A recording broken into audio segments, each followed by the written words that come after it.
This episode is brought to you by our Patreon supporters. Become a patron today at patreon.com/into the portal.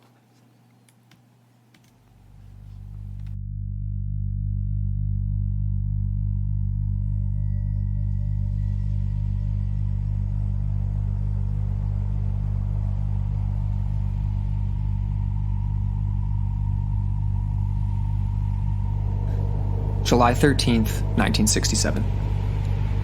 Two young men were traveling west down Sitt Road in the northeast of Ohio. Both of these men were Navy veterans, one of them being a specialist in radar communications. But neither of the two were the type to be easily frightened by something unexpected. However, this was about to change. 11:26 p.m. As their car casually winded down the road, the two men were suddenly confronted by a blinding source of light that appeared in the middle of the road in front of them. The two shielded their eyes as the driver swerved left, attempting to avoid the seemingly solid object, but they could not make out any lines of a craft. They skidded over 70 feet, but as the two men braced for a possible collision, they were met with silence. The car had stopped, and the two slowly got out and realized there was nothing in sight. There was nothing in the road. Although physically intact, they were certainly frightened, and the two quickly made their way to the nearby town of Waterville, where they telephoned police to tell their story.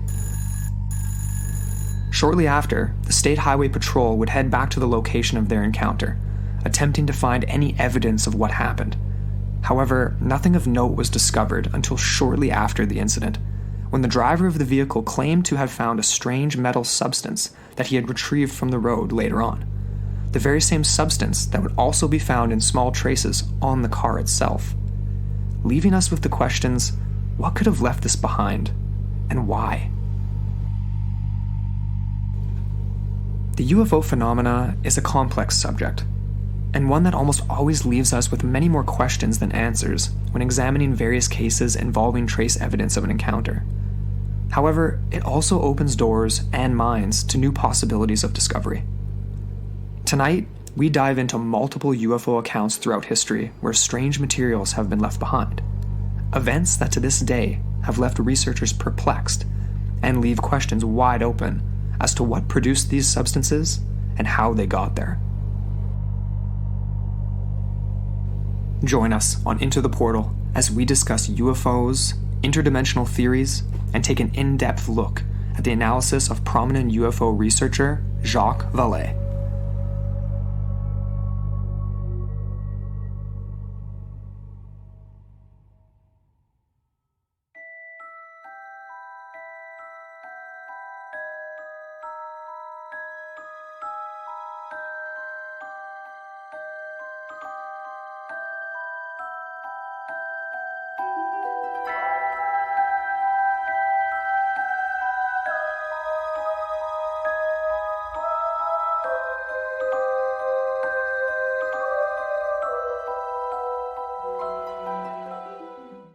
Hello, and welcome back into the portal. I'm Amber Ray.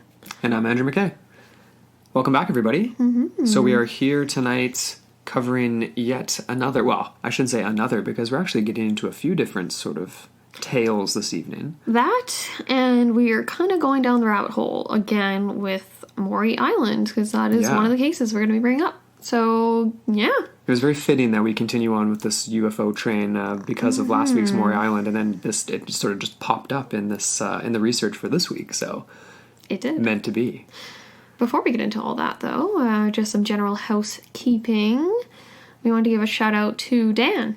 Dan the man. Mm-hmm. Yeah, that's right. We had a review from somebody actually right here in our own town, Dan Crema. So it's a Facebook review, and it's 5 stars. It reads, "In the sea of pedantic paranormal podcasts, Amber and Andrew shine brightly as educated and entertaining guides into the weird and unexplained. Oh. This is my go-to road trip podcast, always entertaining and educational. Keep up the great work, you two." Sweet. That's awesome. Thanks, you so much, Dan. Appreciate it. And keep those reviews rolling in, people. It honestly makes our day. It's the best. Oh, it does. You know, there isn't Well, we haven't got very many negative comments. We definitely did get one this week, though. Yeah, we did, as a matter of fact. So, yeah, it was a 2-star from our U.S. friends over on the iTunes. Yeah. Yeah, so that was kind of interesting. He didn't really have much to say. All he said is that we're too bubbly and it's off-putting. Apparently we're having too much fun. And he pigeonholed us, too. He said it was a paranormal podcast. And sure, we do touch into paranormal realms. We describe ourselves more so as historical mysteries, myths and legends, that type of thing. Yeah. But so sorry. We promise to be more dull, less passionate, and more of this. Just a little more Eeyore-esque. No more jokes. So yeah, Amber's already on that train today, guys. In case you can't tell, she's got that demeanor down pat. So we just gotta give people what they want, right? Apparently. On the flip side, though, we did want to give a shout out to the fine people of Boardman, Oregon. Yes. Because in curating the website, I definitely take notice of where we get hits, and we've had a lot from Boardman, so we appreciate that. Yeah. And it looks like such a cool town. Yeah. Well, I did a little bit of research. It's in Morrow County in Oregon. And it looks beautiful. I think we're going to have to visit. It's right on the Columbia River. I love Oregon in general. Like the whole... It is one of my favorite states. It's gorgeous, right? Yeah. Rockaway Beach, one of my favorite spots. Yeah, we have to go. We definitely have to go. Maybe one day, if we're ever feeling up to it, maybe we can do our first ever live show in Boardman. If we've got lots of fans there. Let us know, people in Boardman. Either way, yeah. And it's actually kind of fitting because I did look into some of the main industries, and coal is predominant in that town. It's quite small. I think it's under 3,000 It was in and around there, yeah. Yeah, and it actually is quite relevant to some of the things we're going to be talking about, because some people do point to perhaps coal plants or factories perhaps being a possible explanation for these materials left behind that we're going to discuss. Yeah. So...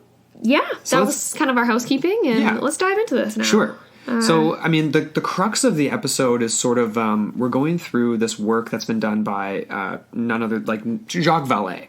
So people who are familiar with UFOlogy and the field will definitely know this guy's name, obviously.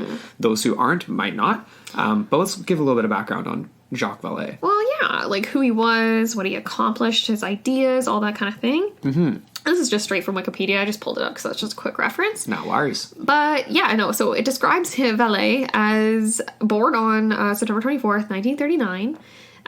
Described as a computer scientist, venture capitalist, author, ufologist, and former astronomer that currently resides in San Francisco, California. And he's a very important figure in the study of unidentified flying objects.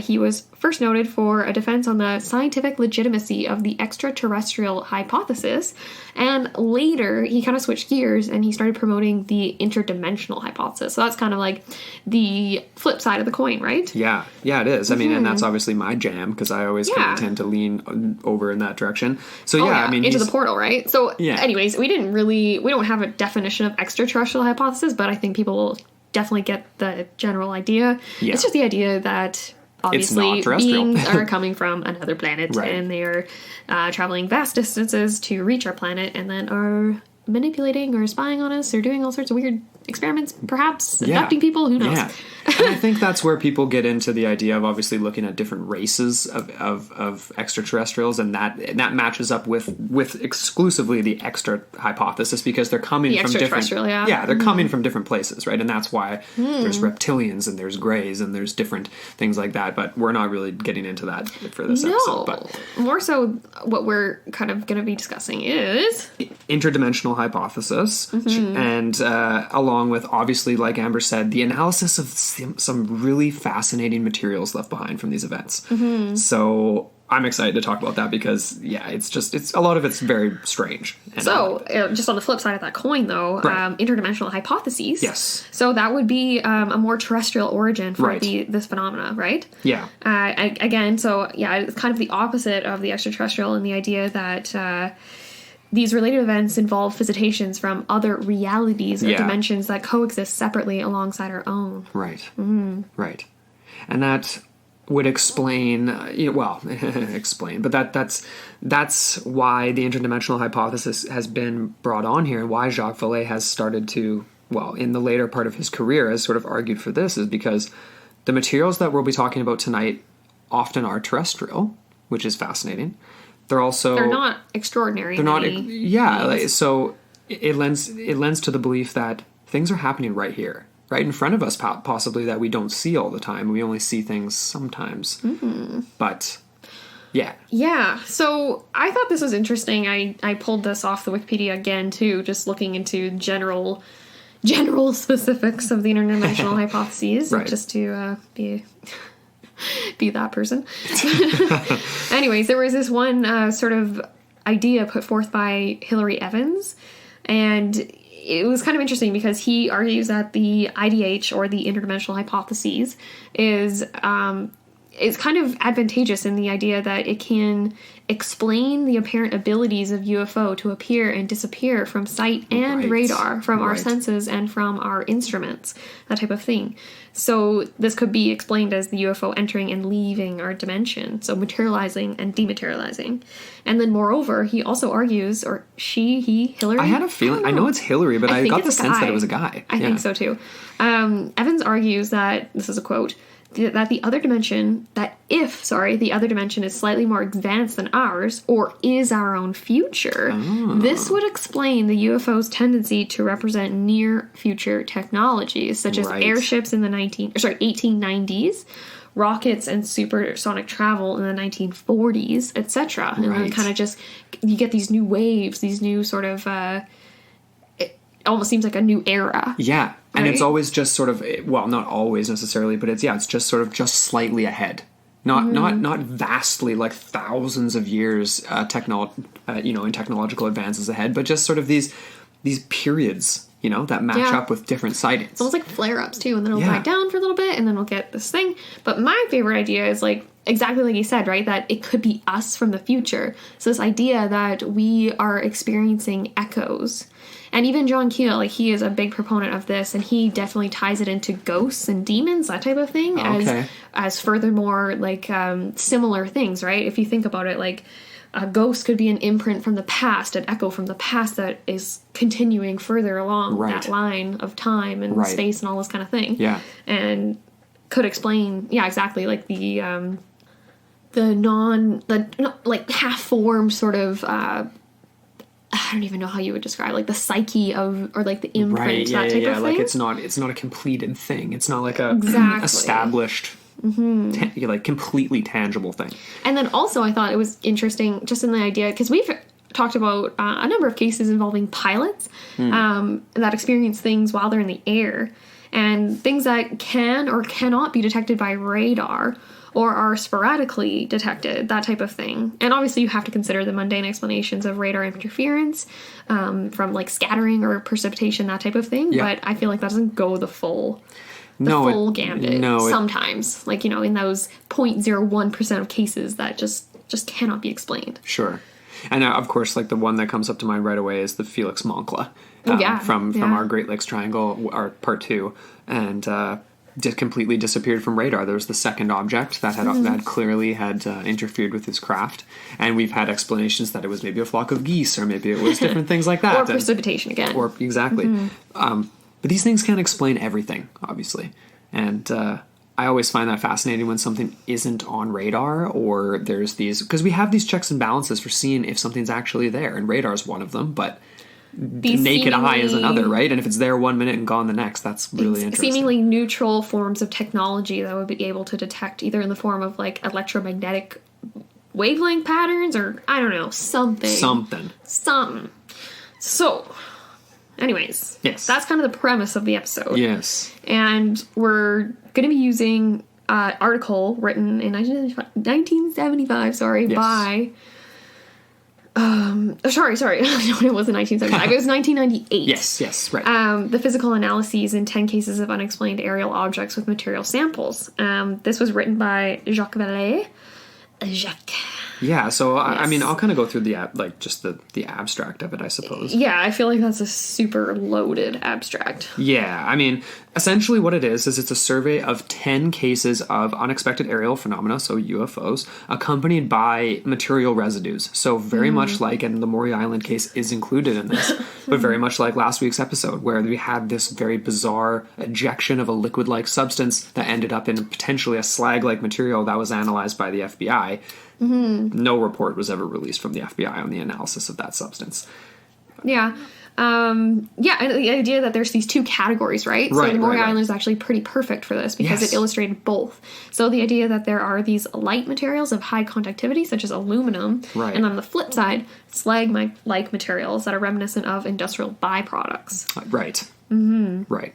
So so just like the Maury Island case. I love how he's just really, he has a very succinct methodology to all of this, and he is using Hynek's, like he's inspired by Hynek's sort of classification system of close encounters, which uses simply numbers, but he's expanded this quite significantly. Yeah, there's these 4 criteria.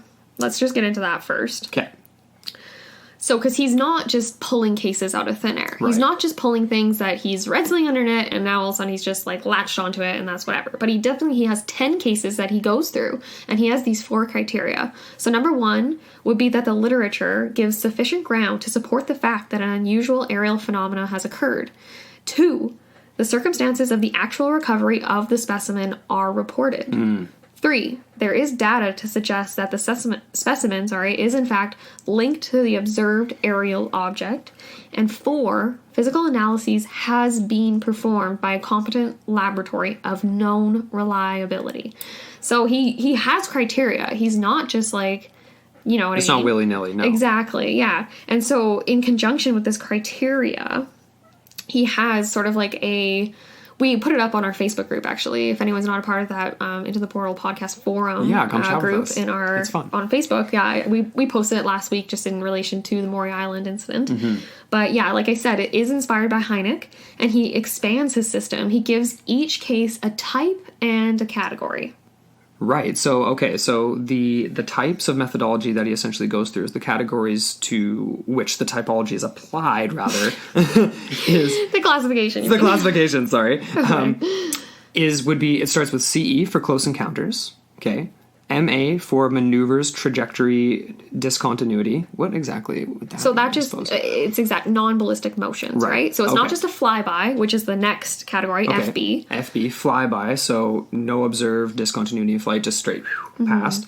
And then AN for simple anomalies in which no UFO was reported, but unusual lights or unexpected entities fall into this sort of last grouping.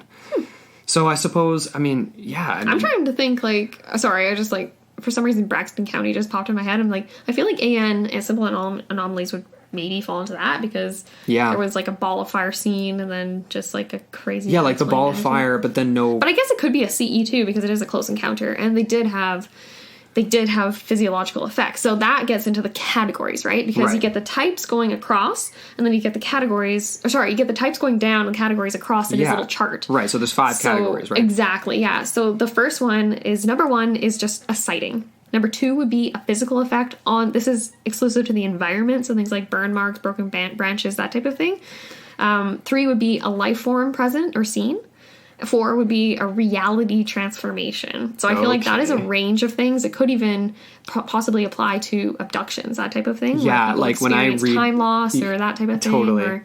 And then obviously the 5th one is physiological effects. So that would involve the actual person. If they experience vomiting, dizziness, memory loss, or any of those things. Or eventually, like say in the Braxton case, like some people develop lung cancer. So, who knows if that was directly involved? If we're talking Braxton County, the only thing really missing out of this is the 4th category, reality transformation, because everything else... Pretty much, right? Exactly. But not that we're talking about Braxton County, but it is, But we're bringing it up anyway because we do that. Apparently, it does match up with this, right? It's a potential UFO event. Oh yeah. So. Totally. Yeah. Extraterrestrial or interdimensional. Anyways, and another important thing that we should probably mention before we dive right into the cases themselves is where the heck is this data coming from? Where is Vallée getting his info? I feel like that's an important part. Right. And it's all from this catalog, apparently compiled by a Mr. Larry Hatch. I was going to say Harry Latch. Harry Latch. That's his alter ego. And it essentially was made available to researchers and to the general public. And within it, there is over 15,000 unexplained aerial phenomena reports that have been tabulated, and they're in computer-readable form. So I thought that was interesting, and it definitely goes back quite a ways. Yeah. And again, one other thing is that Vallée isn't jumping to conclusions with this. No. Obviously, he's neck deep in ufology, that type of thing. So some people would just discount all of his sort of premises right away, which I wouldn't, because I'm a little bit more agnostic on this. Yeah. But he kind of says here in the abstract too, just to sort of, it's not a disclaimer, but it's just like, just a statement of issue. I don't know. But he says here, in the absence of a firm chain of evidence and of professional field investigation, most cases cannot lead to a definite conclusion about the nature of the phenomena that gave rise to such specimen, the material samples. But much can be learned from the methodology involved in such analyses. Furthermore, complication of similar cases on an expanded basis may eventually lead to the discovery of underlying patterns. So he's just trying to make some sense of this. Yeah, he's just trying to find some links. Exactly. He's trying to rationalize it. He's trying to make it a little bit more succinct, a little bit more easy to digest and interpret, that type of thing. But of course, it's kind of funny because it's one thing to do that, but then also we have this interdimensional hypothesis as an alternative one, and it's just it gets a little crazy and it gets a little murky, but it's like I definitely lean that way too, because of the terrestrial nature of a lot of these things we're going to talk about. Exactly. And it is funny too because it's kind of funny how we're just presented with, well, in ufology, a lot of it is like an either or. Are you in this extraterrestrial camp? Are you in the interdimensional camp? Right. It's like, excuse me, what if I don't fall into either camp? What if I think that this is, well, then you're just in the conspiracy camp where you think it's the military, right? Because what else could it be? Right. Because if you're going to go by what Vallée is using, like, you know what I mean? Like, he obviously is very thorough. He's going through, he's trying to find, say, if an airplane went overhead that day and could have potentially dropped this material from the ground. He's going through, he's analyzing and seeing what type of metal firms, are like metallurgy firms, are able to produce this type of material. Yeah. And he is noting that, like, like X, Y, and Z is not applicable in this because they, for first instance, like, I think there was one case specifically where he notes that all of the firms in the area that are able to produce this type of material were closed down by the weekend, and all of the material is like dumped. It's kind of like bottoms up is how they phrase it. Okay. So there's nothing hanging around. There's no way. Like, you'd have to be really, really sneaky and really good at transporting liquid metal to accomplish this, or be able to heat it up again. Well, and if you're like, if the implication there is like maybe a hoax, like I'm sure people will have hoax stuff with materials that would be very dangerous to work with or have or whatever, but it's like the extent to which is unbelievable. Exactly. And even in these cases, you see a fair amount of consistency in the type of materials presented, whether it falls into one camp or the other, like the light the light alloy base or the more slag-like materials. Yes. So to me, it's like you'd have to be really well read, especially because all these cases, but a lot of them happen decades ago, that type of thing, where internet's not around, centralized information on this is not around. Right. It's just isolated cases. Yeah. So which makes them all the more fascinating, but it does, and it makes it a lot more harder to produce a convincing hoax. Yes. Yeah, very true. No, that's a good point. Totally does. Yeah, no kidding, because you can't just put it out on YouTube. No. You got to spread it by word of mouth. Exactly. And what if you're using, I don't even know, like what if you end up getting your hands on some type of metal because you have it available to you, but it's completely, like, you know what I mean? Like, not even close to anything else that's ever been found. No. So well, we should probably get into some of these. Let's get into it before we just keep rambling. Yeah, because we're just talking metals now. All right. So we got case number 1. So case number 1, and this one's, I mean, they're all fascinating, but it's like we started last week's episode with the premise that, like, this is the 1947, the Maury Island Incident. It did kind of kick off the UFO craze in the United States. Of course, there were many UFO sightings and unexplained aerial phenomena sightings, like, for centuries before that. This one came in 1933 or 34. It's uncertain. But this happened in, this is a fun word to say, Ubatuba. So this is near Sao Paulo, Brazil. And its classification is MA2. So that would be a maneuver, so like a, trajectory discontinuity, like just a regular maneuver and physical effect. So there was broken branches, I suppose, things like that, right? So anyway, not widely publicized until a few decades later, until 1957, through the efforts of a guy named Dr. Olavo of Brazil, obviously, and Jim and Coral Lorenzen. Jim and Coral? Coral. Aw, you don't see that word. That's a nice name. Coral. So they were the founders of the Aerial Research Phenomena Organization in Brazil there, which is now no longer a thing. I'm pretty sure that organization is actually U.S.-based. Oh, is it? Yeah. Okay. Fairly certain. Because I feel like it was a... actually, I could be wrong about that, but I feel as though... I mean, they sound like they have Brazilian names. Lorenzen? Jim and Coral? Well, Jim, not so much. Olavo. Dr. Olavo. Is it Quinn? Is it him? You don't pronounce it so soft, the J. Okay. Okay, no more jokes. No more jokes. No more Okay, jokes. Sorry. Gotta keep it serious. Gotta keep it monotone. Witnesses on the beach that day in... Okay. Witnesses on the beach that day in Ubatuba reported seeing a disc fly at the water at a high rate of speed, rise up out of the water approximately 100 feet, and then it just exploded, shattering in the air above them. So fragments of the craft were sprayed all over the place. Weird, right? Rough. Like, very strange. Wouldn't want to be in that craft. Yeah. So, of course, fragments were collected and analyzed by, people in the area because this was a very bizarre event. So Dr. Luisa Barbosa, at a laboratory specialized in mineral production studies, was the person who was kind of the main person who had collected and was going to study this stuff. They identified the major component of the specimen as highly pure magnesium. More pure than most commercially produced magnesium, but, it's not an impossibility. Mm-hmm. It was not quite as pure as sublimed magnesium. Is that... It was kind of a weird phrasing. Yeah, it says multiply sublimed magnesium, and that instantly confused me when I first came across this. Yeah. So I did do a little bit of, searching as far as definitions for this stuff. So sublimed magnesium... Okay, so let's just start with the sublimed part. Sublime in chemistry terms is defined as a element or whatever, something on the periodic table.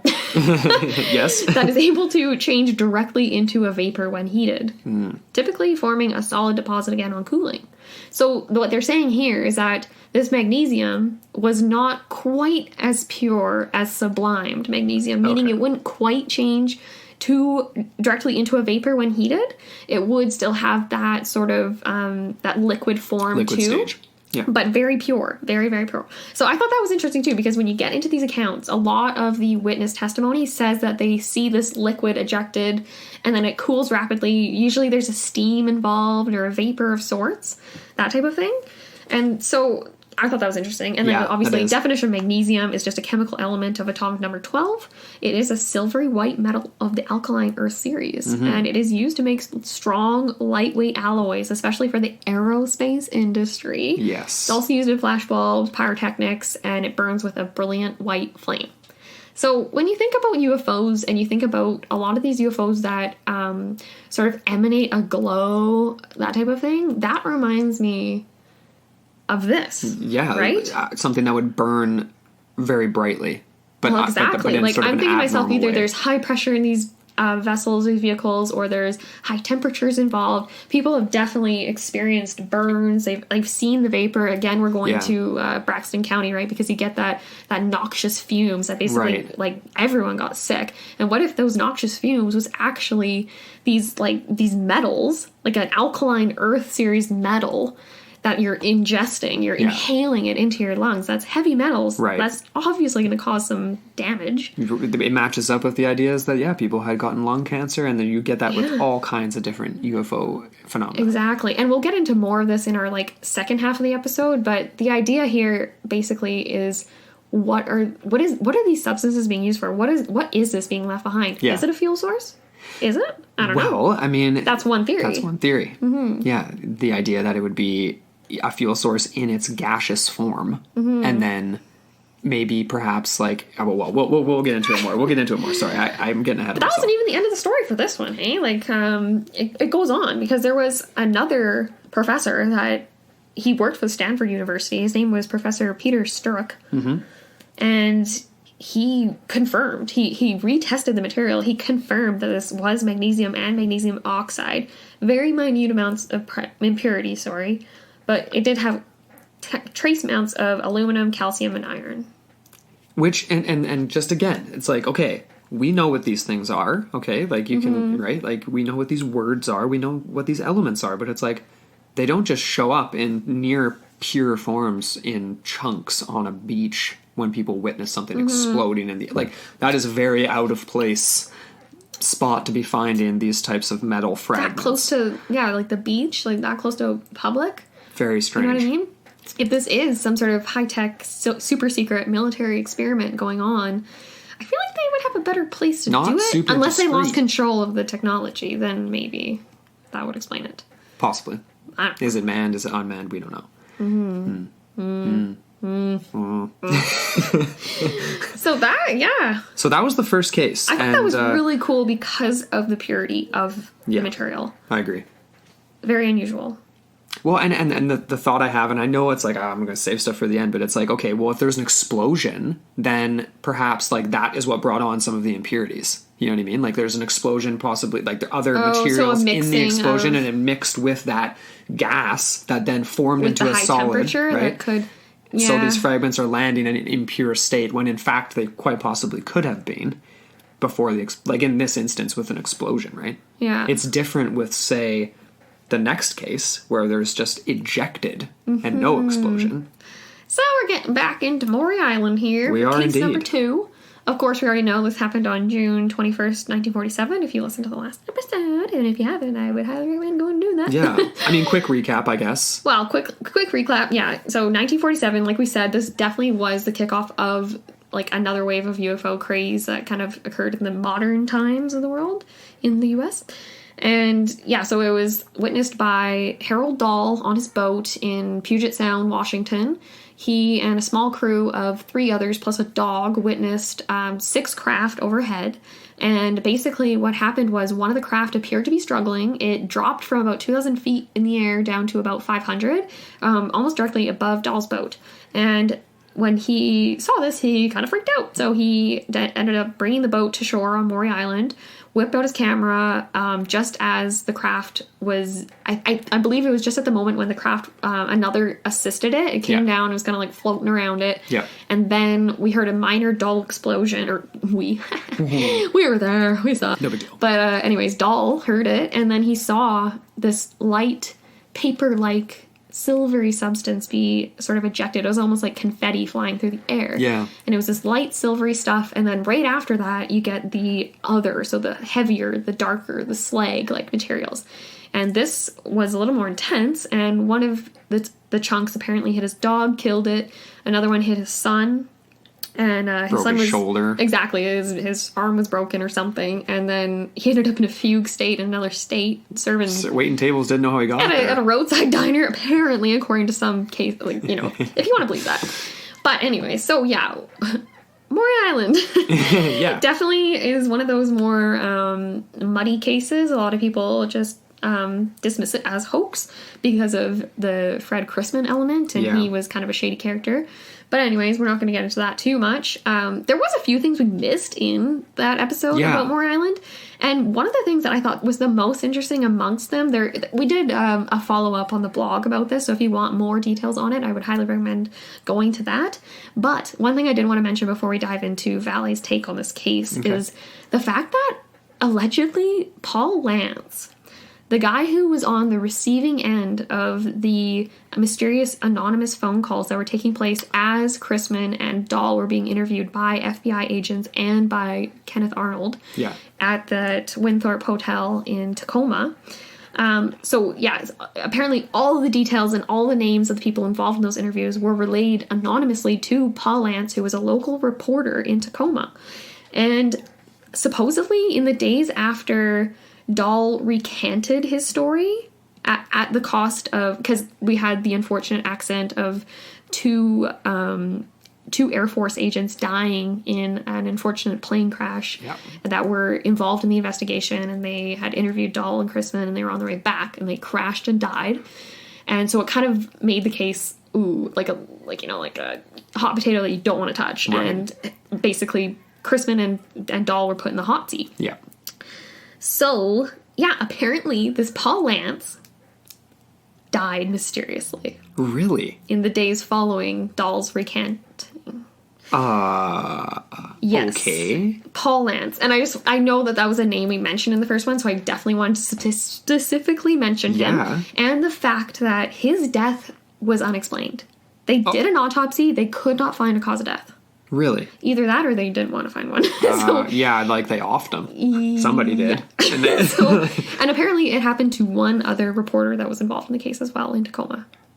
Weird. There was 2 of them. And we didn't mention the name of the first one, and I don't have it in front of me, so I'm really, really sorry where you are. It's okay, though, because but still, that isn't that messed up, though? That deepens the plot for me. See, but that really does, though, because it's like, that didn't happen to Dahl. So it's like, what did this guy know on top of what the just straight witness knew? Yeah. Or you know what I mean? Chrisman was his own deal in this all of this. It's like, it's hard to tell exactly where he's coming from, but Dahl seemed to be a very just straight up witness of something. Yeah.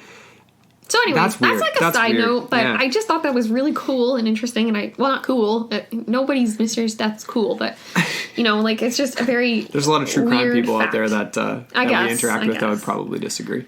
And if you're into true crime, Lord Lucan, we just did a really fun series that's right. with the Fan Film Boys. We're doing a Podfix Presents series on historical hypocrites, madmen, and megalomaniacs, and we covered Lord Lucan, which may or may not have been responsible for a very grisly murder, and then he disappeared. He is the most notorious man that has vanished on the planet. Yes. A lord from British aristocracy in the 1970s. Anyways, very cool. Yeah, go check it out. Just search Podfix Presents on any app and you'll find it. Yeah, exactly. Anyway, so back to the case here and Vallee's take on it, because I thought I appreciated it. Mm-hmm. He is neutral enough to consider the idea that it's very confusing, very muddled, perhaps a hoax, maybe not. He doesn't get into too much of that, but he does recognize the idea that it has divided investigators ever since, and it was muddled even more so by the supposed official investigation. Right. This is a quote from the article here. He says, military authorities and the FBI, in a very confused series of investigations, attributed the case to a hoax. Quote, analysis of the fragments shows them to be from a Tacoma slag mill. Okay. End quote. That was from the official report. That was from the official investigation. Right. And then he says here, to this author's knowledge, however, the composition of the original samples, assuming they were in fact studied by the FBI, were never released. These samples that he is citing was collected by Dahl and Chrisman following their sighting. So, very interesting. And that was the whole one that we said was like, it was in a cereal box when they presented it to these guys. And the very same material that allegedly had a hand in bringing down that aircraft. Yeah, supposedly.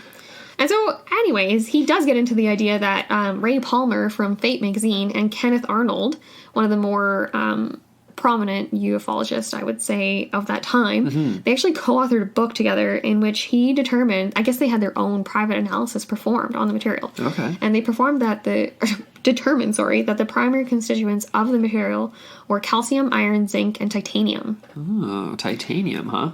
So again, and there was also aluminum, manganese, copper, magnesium, silicone, nickels, lead, strontium, and chromium. Okay, a whole bunch of stuff. Along with traces of silver, tin, and cadmium. So really, kind of a mix there. Yeah, that is indeed a mix. And he kind of like ends this case by saying, as Ray Palmer commented, "There we have it. The samples first sent by Chrisman and Dahl were not slag, nor were they natural rock." What were they? Dun, dun, dun. Yeah, no, really, though, because it's like, if you're saying in the official report, analysis of the fragments shows them to be from a Tacoma slag mill. Okay, one, I know it's 1947, but why would, and Tacoma's relatively nearby, but why on earth would a Tacoma slag mill be dumping slag across a certain section of body of water closer to Maury Island, which is just off the Washington coast, and just be why is that? That doesn't sound like a convenient place to be dumping the remainders of a smelting plant, right? No, like it just seems like cumbersome to have to go all the way. Like you're gonna take stuff all the way out to the ocean and go out on a boat and dump it. And if you were dumping it, then presumably you'd be dumping it offshore, and it wouldn't be washing up. It's heavy. It's It's slag. It is slag. Slag. But, if they did want to sort of perpetrate a hoax, perhaps it is in the area, so they could have taken the material possibly from where it would have been home to, and then just used it in their own convenient ways. But then it's like, but then what about this, the analysis, and it's just a concoction of metals. It's like, that doesn't sound like just a straight, smelting byproduct. I don't know. We should have brought my Uncle Doug on here. He's a chemical engineer for Tech Cominco, which is a zinc smelting plant. We should email him. Maybe we should, but it's like, but I'm stabbing in the dark here, but I'm fairly certain that he would say that it would be abnormal to find just a straight byproduct that has all of this stuff, especially traces of silver and titanium are the two that kind of stand out to me. And chromium. I mean, all sorts of crazy stuff. They all, yeah. Yeah. It's very bizarre. It's inconclusive, obviously. Because it is. And it's kind of funny because just in in the context of the last case that we just talked about, this is like completely different, right? But as we mentioned in the very outset of this episode, there is going to be a pattern, right? You are going to see these sort of similar types of materials present in a lot of these cases. And we're not going to go through all 10 of them. No. We're just going to touch on the ones that we thought were the most interesting. Yeah. And the most info involved. Right. Mm-hmm. So that kind of wraps it up for the relevant aspects of the Maury Island case. Okay. So just to reiterate, I guess, we do get these two types of materials. We get this light alloy type of thing, and we also get... But the thing is, too, I don't think they actually got samples of the light aluminum. I think it was just the slag stuff. Yeah. I wish we could just ask them, man. I know, right? I wish you could just be a fly on the wall for these investigations too, when they're happening, as they're happening. I wish we could just see that dude in Interstellar when he's just he is the fly on the wall, and he can see, he goes through all these different scenes, and he's just outside, he's in the fifth dimension, and you imagine if we could do look that. In the future, look wherever. Yeah, that'd be so cool. Dang it. Well, that would be. I mean, there would be no UFOlogy after that because everyone would be able to go back and see exactly what happened. There you go. But maybe our future selves are already doing that, and that's what we think is a UFO. It's just us. Anyways, yeah. Okay, so we're on to the third case that we're going to cover here. And this actually was one that we actually touched on in the introduction for the episode, but we thought it was interesting just because it is obviously another same sort of era, 1967, we keep kind of progressing forward by a decade or so here each time, which it makes sense. Yeah. So this happened in a town called... I actually Googled this to try to see the pronunciation, and people were pronouncing it just as Mommy. Mau, it sounds almost like a Japanese word, Maume. I want to say umami for some reason, but it's Maume, Ohio. Maume. So July 13th, 1967, there were two Navy vets, one of whom was a radar specialist, and they were driving. It was relatively late at night, around 11:30, and everything was normal until out of nowhere they had a bright, blinding light suddenly just materialize directly in front of them. Now, what was interesting about this is, one, it was as bright as a welder's arc, so it blinded them. They shielded their eyes. But at the same time, they had the impression that it was a solid object. They had the impression that they needed to get out of the way. Presumably the light's coming from something. I mean, yeah, but it's if it's just a bright light, that's that bright. It's I guess maybe in that instant they're thinking oncoming car, but it didn't. I mean... It was so sudden, probably not a lot of the noise. The description doesn't seem doesn't sound like a car, obviously, right? So basically, about how this happened is they. And it was stationary, wasn't it? Or was it was stationary. It was probably too momentaneous or instantaneous. Momentaneous, instantaneous. Yeah, to kind of maybe comprehend. I wonder though. Yeah, but obviously they felt like they needed to maneuver out of the way because they were going to smash into some sort of a solid object. So they ended up skidding around 70 feet, and of course, nothing happened. To their surprise. So they were bracing for impact, and there was some light damage to the front of their vehicle, which does imply that they did touch something. But of course, when they stop and get out of the car, there's nothing there. There's absolutely nothing in the road. There's nothing there, but they were freaked out. So they bip off to a nearby town, call the local highway patrol, get them to follow them back to the same spot to take some samples if there is any to be had. And, of course, there wasn't really a ton there. There was the highway patrol. Basically, they couldn't find anything. And it wasn't until it's later. almost at midnight, right? So it's really late. Well, and that's just it. I feel like it's dark, and the driver ended up going back out of curiosity and found this material. The same material that ended up being found in fibrous, like, metal fragments on the car itself. These were found to contain 92% magnesium. All right, so it's sort of we're going back. So we're going back to like the first case we talked about. Yep. And the idea that, I mean, look, why are these byproducts? Why? What could these possibly be involved in? This is actually interesting because you don't get an ejection. You know what I mean? You don't get... Not a visible one, anyway. No, but you do get remnants. You get physical remains. So, yeah, neither witness ended up experiencing anything unusual after this. They didn't have any... So their classification was CE2 for this instance, for close encounter, but they didn't have any physical effects on the environment. So not on themselves, but on the car. On the car. That's interesting. Yeah. And you know what's funny? I actually had this... I don't know why I just thought about this right now, even though I've looked at this material a few times.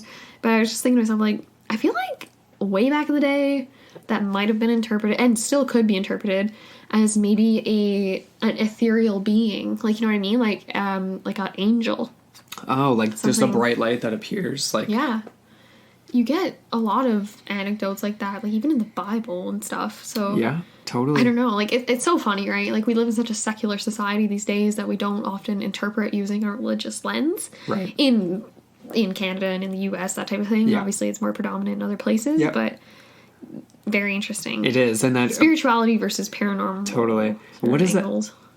And what is when you talk about angels and things materializing? What does that make you think of? In terms of paranormal Angels studies? Battlefield? No, I mean it makes me think of the Mothman. Oh yeah, right. With the winged beings and the idea and things materializing out of nowhere, very just bizarre occurrences, and then also like you mentioned at the beginning, this idea of our future selves. Mm-hmm. You know, angels perhaps being our future selves. The Mothman, I don't know exactly. That's obviously a bizarre case, and we need to cover it. Mm-hmm. But predicting things happening in the future and things like that, right? Exactly. Seeing a little further down the road. Right. Yeah.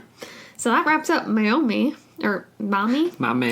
If you're from Ohio, get at us and let us know how to best pronounce that. Yeah. And if you have any other interesting Ohio related besides the Grassman, and that'll be covered eventually at one point. What about the giant cats, the puma-like thing that was experienced in Ohio? Really? Was it Ohio or was it Idaho? I don't know. Well, hey, if there's enough... Idaho? I don't know. I always get Ohio and Idaho. I don't know. Idaho. Oh my god. And then there's Iowa too. Whoa. I mean, it's not exactly the same, but I thought Iowa and Ohio were... Oh my gosh. Right. Oh, I'm just kidding. Yeah. We've watched enough American Pickers that I know that they're two different states. Yeah, that's right. Yeah. Okay, so that wraps up. Yeah, I like this case too because it's two Navy vets. That's the other thing. It adds legitimacy. It does. Right? These guys aren't going to just go call the local highway patrol for no reason, especially that late at night. Mm-hmm. You know what I mean? They were freaked out enough. Well, exactly, yeah. Like, that takes a lot, right, to report something like that. The only thing that I could maybe come up with that would be another alternative is that something happened, they had some light damage to their car, like maybe it was a company vehicle, and they're like, okay, oh crap, like sort of we need to come up with a good story here. But is that a good story? Not really. To come up with? No, right? A good story would be like, a deer that guy came out of nowhere. Or the deer, yeah, exactly. Or that's something. Classic, yeah. Or the Grassman. Ooh, a black-eyed kid came out in the middle of the road. Yes. That's even more unbelievable. Actually, that's even more terrifying too. Oh, that reminds me of that YouTube video we watched the other day where it was like, oh my God. It was like a dash cam. Yeah. This is for everyone at home.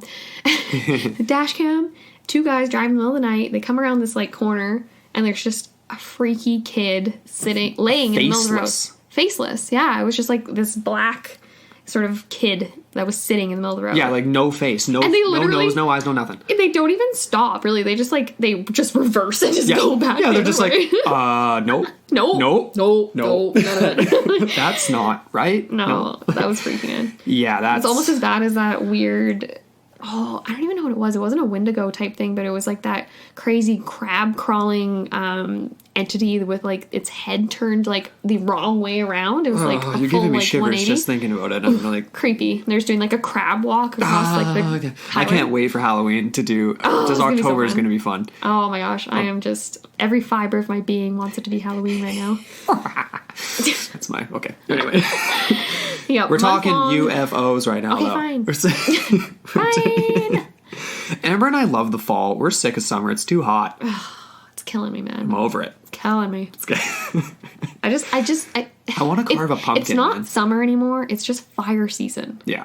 Well, where we are. That's all we get is just fire. Well, not even just where we are. And shout out to everybody down there in California because that's rough. Yeah, that's terrible. That's rough down there right now. I feel really sorry for you guys. Our thoughts are with you for like sure. Here in BC, we've got over 750 fires burning right now, but most of them are contained. Yeah, and then in California is just not the case. And same with Portugal, they're really suffering. Yeah, it's not good. And in other parts of Europe, apparently they're having like a huge heat wave right now. Yeah, it was like 47 degrees or something in Portugal the other day. Yeah, that's bizarre. I was hearing stories from like elderly people that were trapped in their homes and like they couldn't escape because it was like it was just gridlock outside and people actually abandoned their cars so they're just in the way so people couldn't escape with their vehicle. So literally this one couple, she was about 57 years old, her husband was about a decade older than her, and they actually stayed in their house and they rode out the inferno. It went right over their house. They must have had like a stone or a brick house, I don't know. Yeah. But essentially they covered themselves with like wet blankets and all sorts of stuff, and just they said there's no way they could ever describe what they lived through, but they survived. Crazy. Anyways, that's a total side note. But yeah, no, a shout out to everyone because it's rough times, man, and let's just get through this and get through the summer, man. Get through fire season. Get through another fire season. Mm-hmm. Yeah. Anyways, look forward to Halloween, please. But anyways, we're on to case number 4 that we're going to be discussing here. Yeah. So this happened in 1975 or 76. Is a little bit iffy. It happened in Bogota, Colombia. Classification MA2. So that is a maneuver. Yes. Maneuver with an effect on the environment. Effect. Yeah. Okay. So, here is how the story goes. 2 students at the University of Bogota were about to take a cab at 4 a.m. that night when they heard a metallic sound overhead. They reported seeing a disc about 12 feet in diameter swinging through the air as if it had difficulty maintaining its altitude of about 3,000 to 3,500 feet. Obviously a very rough estimate since it is notoriously difficult to estimate the distance and size of luminous objects at night. So 4 other objects appeared flying around the first one as if to provide assistance. What does that remind you of? Maury Island, perhaps? Interesting. Anyway. So it says here, just to continue on, spouts of liquid were then ejected from the primary object. The witnesses took shelter under a tree and watched the liquid fall onto the pavement, producing a vapor. The objects rose and disappeared into heavy rain clouds. After letting the material cool down for about 10 minutes, the witnesses were able to recover 2 metal chunks, about 4 inches by 1 inch and a 1/4 inch thick. Interesting. Huh. Yeah, so again, we do get analysis by valid sources. So this is a mechanical engineer employed by a Central American petroleum company. Okay. This particular engineer concluded that the sample was an aluminum alloy with magnesium and tin. Lightweight metals. Non-magnetic, contained traces of unidentified materials. Unidentified. I guess that probably would have just been trace elements of whatever else. But he also stated, this is interesting, he said that the material was easy to cut and presented very fine granulation. So I'm not a metallurgist expert. If anyone out there is, please let us know what that could possibly mean. A very fine granulation, so easily cuttable. I'm assuming it's very lightweight too. Yeah, well, yeah. Mm-hmm. And it's interesting because Vallée, every time I say Vallée, I just think of like the person that parks your car. Anyways, in 1985, Vallée. You have to say it with a French accent. Vallée. Your last name is Bouchard. Bouchard. Okay, keep on. I don't even think we ever said that. I always say Amber Ray. Anyways. So they actually retrieved or retrieved, whatever, sample of the material, and they came to the conclusion that it was mainly aluminum with phosphorus and iron, with trace amounts of sulfur and an unexplained oxycarbide layer. The interesting part about this is that the sample apparently included no fluoride, and no water, contrary to most aluminum samples. It says here, fluoride is a very common byproduct of aluminum production. So this is interesting, especially in relation, we're going to be into a little bit of an interview with an expert in astrophysics, that type of thing. Mm-hmm. We brought on physicist Chris once again. But anyways, this was interesting because, like I mentioned in the interview with him, these byproducts are not present. Right. So that to me just kind of maybe points to that there was maybe non-human intervention in the production or manufacture of these, but we're not going to jump to conclusions. I was not jumping to conclusions. I mean, it's not a conclusion. It's just an idea. It's a theory. It's an idea. Yeah, exactly. It's never a conclusion. No. Nothing. Yeah. I don't like to jump to that. It's a jump to conclusions, Matt. It's got all kinds of conclusions that you can jump to. That's the worst idea I've ever heard. If anyone knows where that's from, get at us, and you might receive a special ITP sticker. Yeah, we will definitely send you a bonus if you can. Yes, if anyone knows. Anyways, so this was very interesting because the specimen provided, this sample of material, it showed that there was evidence of violent activity and bubbling. So that to me points to rapid heating and cooling, perhaps. And the other side is flat with some embedded material, possibly from the road asphalt. So again, Vallée, he says that its appearance was typical of an overheat and was indeed consistent with the blow-up of a machine, although the possibility of a hoax could not be excluded. Interesting. That's very cool. And like him and his team performed, like we don't actually get a lot of the times what sort of tests specifically they're doing. Obviously it's metallurgy, it's non-organic materials, so they're going to be doing that type of thing, but we don't have the background for that. But he does in the article include what type of instruments they were using for this. Right. I mean, we didn't want to get too crazy technical with it because the whole point, the interest here is just the fact that we're going through multiple different accounts. They're leaving behind similar but not exactly the same substances. Mm-hmm. And the question we're left with is obviously, is this involved in the propulsion? Is this fuel? Is this just a strange byproduct from something else because it's not extraterrestrial, it's interdimensional, and this is just some sort of a strange terrestrial byproduct left behind just I don't even know, like just by them crossing over from one reality to the next, right? And that's how it materializes in our almost reality. Like how some people point to the idea of like plasma being present in some paranormal or like ghost hunter cases, that type of thing, as like physical evidence left behind. I don't know, but maybe. What I'm thinking, I have this idea. I'm thinking, and I have this idea that what if aliens drink metal? What if they drink metal? What if they don't drink water? They drink metal. Okay. That's totally dumb. Well, no, like they're like non-carbon based life forms of some kind that like have it like as some sort of a supplement, like a silicone based life form. I don't know. X-Files reference, anyone? X-Files. Shout out to Ryan Sprague. It's been a few months since we made an X-Files reference. Remember that one episode? I can't remember what it was. We had like 5 or 6 X-Files references. Yeah, totally. Before we get into, we're just about to kind of jump into this interview with physicist Chris from A Dash of Science, but I kind of wanted to at least sort of intro it a little bit in the sense that we wanted to ask him some specific questions. He really he's one of the friends we have that brings us back down to earth with things, but we wanted to talk to him about like different types of ways that these metals could be used for power generation, and also we talked about things like shapes of craft and stuff like that. Like, did you want to give any details on magneto-hydrodynamic generators? Because we didn't. I don't know if we really... Just to kind of tee it up. Oh, yeah, because we were going to be talking about that. So, okay.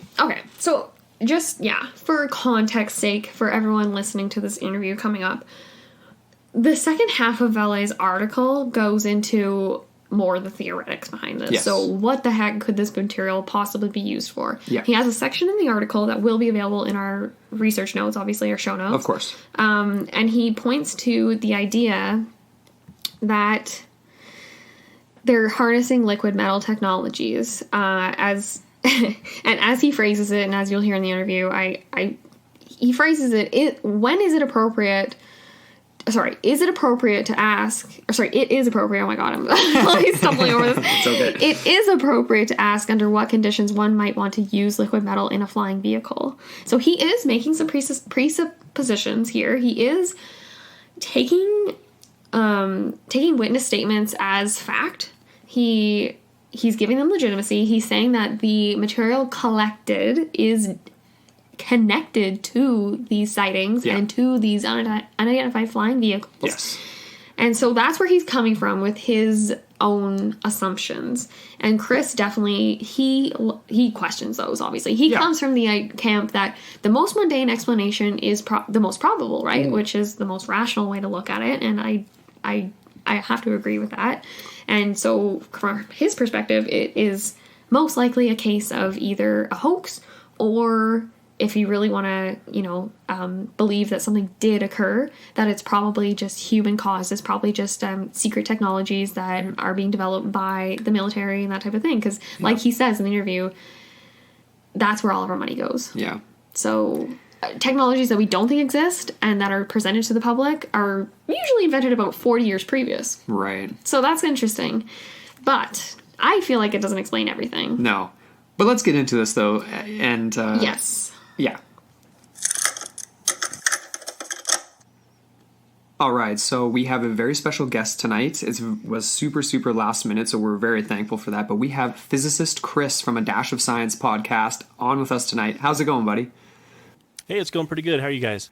We are fantastic, and thank you so much for coming on such short notice. Yes, very short. Yeah, no problem. Literally an hour and a half, probably. Pretty much. It was like 2 hours or something like that.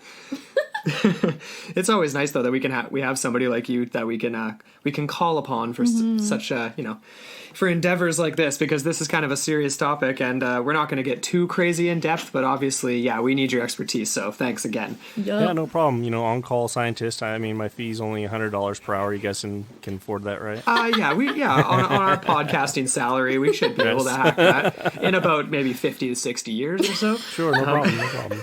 I'll be around. All right. So we're getting into some pretty heavy stuff. Pretty detailed information, but for our layman brains, we're going to try and dumb it down a little bit. That's right. Yes. So I guess where we wanted to start was with this section in Vallee's article where he begins discussing liquid metal technologies and how this could possibly apply to the cases he's discussing, which reference UFO encounters where there is material left behind. Whether it's like this, he describes it as there's two types. There's one that's like a heavy slag material, and then there's also this like light, sort of like more magnesium based alloy, that type of thing. But anyways, so in all these cases, we get this deposit of metallic, trace evidence of like inorganic metal materials, essentially. It's just fascinating. Exactly. So I guess if we could just start with getting just your general thoughts on that. Well, it is kind of hard because some of the stuff that in this area is stuff that goes back in our technology to early 1800s, some of them in 1970s, and some stuff is more futuristic. And when we're talking about futuristic stuff, it's a little bit hard to kind of, quantify what is and isn't possible, right? So we use liquid metal in a lot of applications. Now we have some stuff where we use it with like coolants for nuclear reactors. Right, okay. In limited capacity, it's very expensive. It's very dangerous because of just the types of metals that we tend to use for that, like mercury or tin or lead, which are very toxic and low levels to humans, right?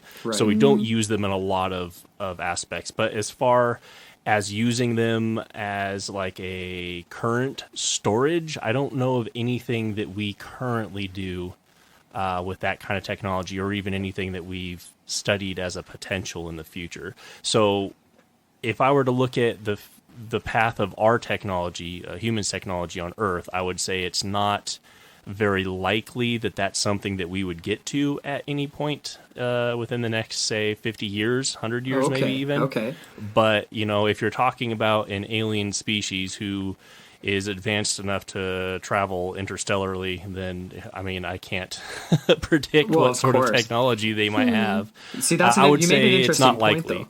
Sorry, continue. Keep going. I was Sorry. going to say it's not likely based off of what we know about how things work today. Yeah. Okay. Okay. And no, that totally makes sense. But you made an interesting point though, because this is something that's come up in the research for this episode and the last week's episode on Maury Island. This idea that, and this is related to John Keel and the whole Mothman thing as well, and interdimensionality. The idea that just every era of UFO sightings tends to kind of match with, like you said, maybe 50 or 100 years of technology advanced in the future. And when we look at John Keel and Mothman, one of the really kind of interesting descriptions there was this idea that, a window washer up at the top of a building he can see that much further down the road than the person on the ground, and it's just a perspective thing.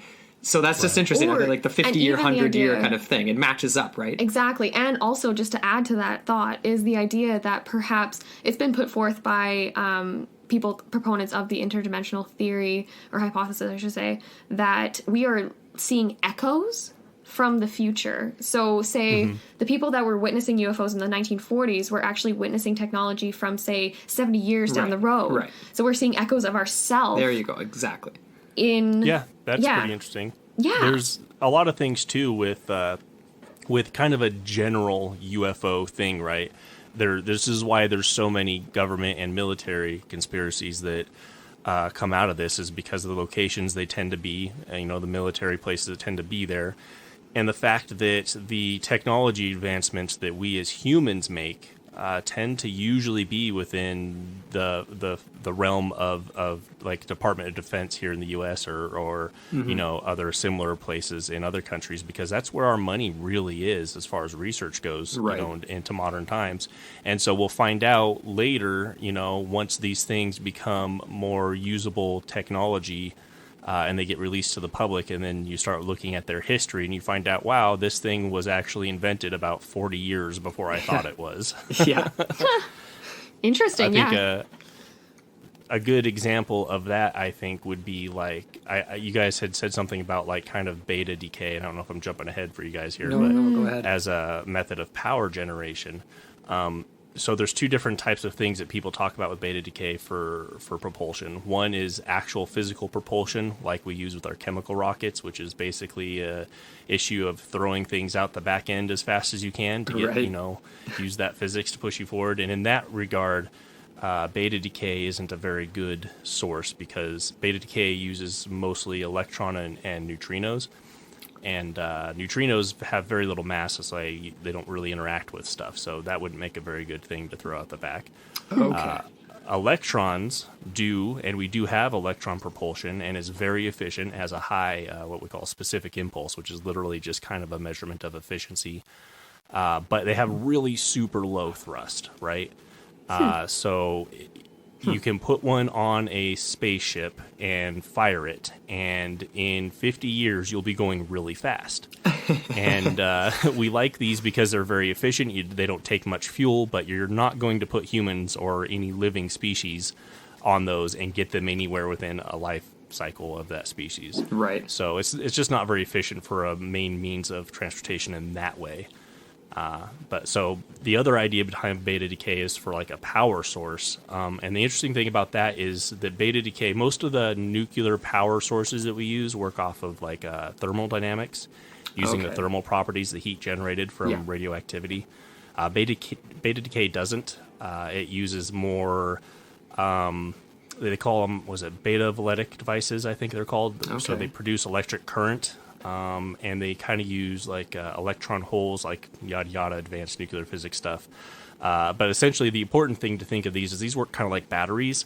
So over time, they produce less and less power because it's radioactive material. It's degrading. You've got a half-life. Mm-hmm. Even our most advanced materials that we use, like I think it's a hydrogen isotope and tritium, Like tritium has a half-life of 12 years. That means in 12 years, your beta vallitic device is producing half the amount of power that it was when you installed it. Right. In most means of transportation that I know, 12 years is not enough time to get from some inhabited planet that we don't know about to Earth. Right. So that doesn't seem like a very, I guess, reasonable method to use for a power source for that. But I could certainly see, I mean, this is something that was invented in like the 1970s. So, I mean, I could certainly see if there was like some sort of military experiment of using that as a power source for something. Yeah, yeah, I guess so. Eh? Very interesting.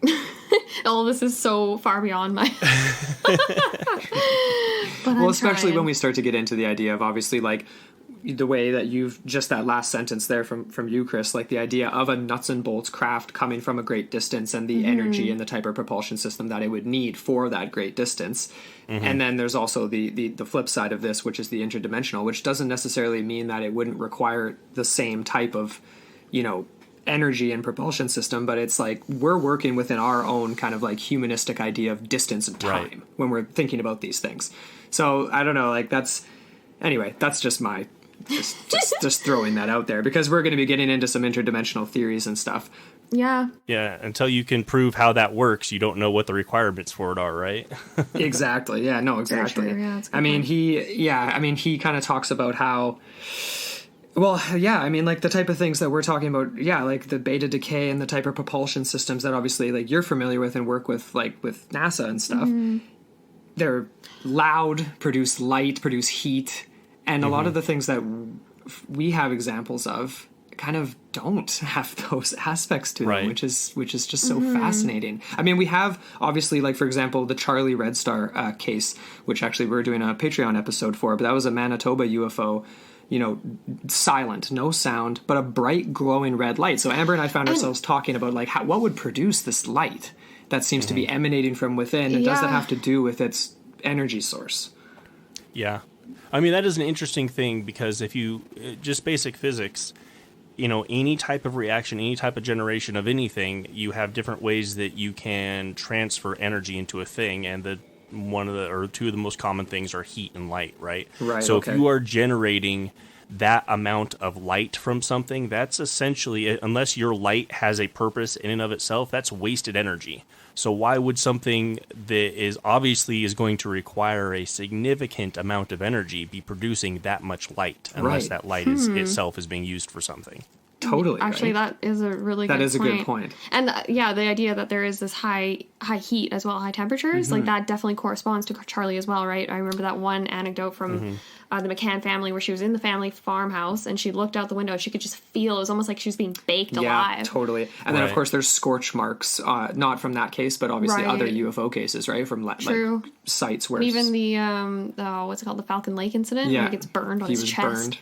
Oof. Right. Oof, that was rough. I mean, that's just kind of a question I usually have about these sorts of things. If you're taking an advanced species who has the capability to get here in some manner, why would they be utilizing a system that is so inefficient in energy, right? I mean, you want to win a Nobel Prize on Earth and be rich for the rest of your life, invent the Carrot engine, which is essentially the perfect engine that has no waste heat, no waste from anything. So all of the power you put in is the power that you get out. And and your family for the rest of, all eternity will be the richest people ever to exist, right? I mean, that's something that we strive for now. Why would a species who invented all of these things not at least have the equivalent efficiencies that we have in motors and whatnot, right? No, absolutely. And I mean, that's where the question to me comes up, where it's like things that are silent, because that to me says that they've accomplished at least to a certain extent, somewhere close to that. Saying they, and like externalizing. No, externalizing. What if it's us though? Like, right? Like, we have to come back to that. Interstellar. Exactly, where it really is us in the future, but we're seeing echoes, like I mentioned before. And the idea that, like, Jacques Vallée, like, he definitely, he sticks to that theory that this is interdimensional. It's not extraterrestrial. So all of the elements that are found in these samples that are recovered and analyzed in his article are terrestrial in origin. There's nothing, there's nothing spectacular or like out of this world about them. No. And so in that regard, a lot of people that conform to that extraterrestrial hypothesis just disregard outright any of this as being relevant to the conversation. Yeah. When in reality, like, if you do conform to the more interdimensional hypothesis, where these are terrestrial beings, but they are existing in a dimension that's slightly altered from our own, or the echo thing that I mentioned, that type of thing. So I don't know, like maybe this, it feels to me more plausible to talk about it in that sort of framework, well, as when we're opposed to like because of the propulsion, because of the idea of like how the heck could you actually get this far in a the idea, because like Right. the basic premise in all of this underlying is the fact that there was this liquid metal seen ejected from a craft of some sort, whether whether it is like, maybe it is a military thing, maybe it's whatever, but like it's kind of funny, like Vallée phrases it. I thought this was kind of cute. He's like, it's appropriate to ask under what conditions one might want to use liquid metal in a flying vehicle. Like, why would you ever want, right? Like, so that's Well, me. there's a danger in that question, though, especially when it comes to science and a science process. When you ask the question, when is it appropriate to use liquid metal in a flying vehicle?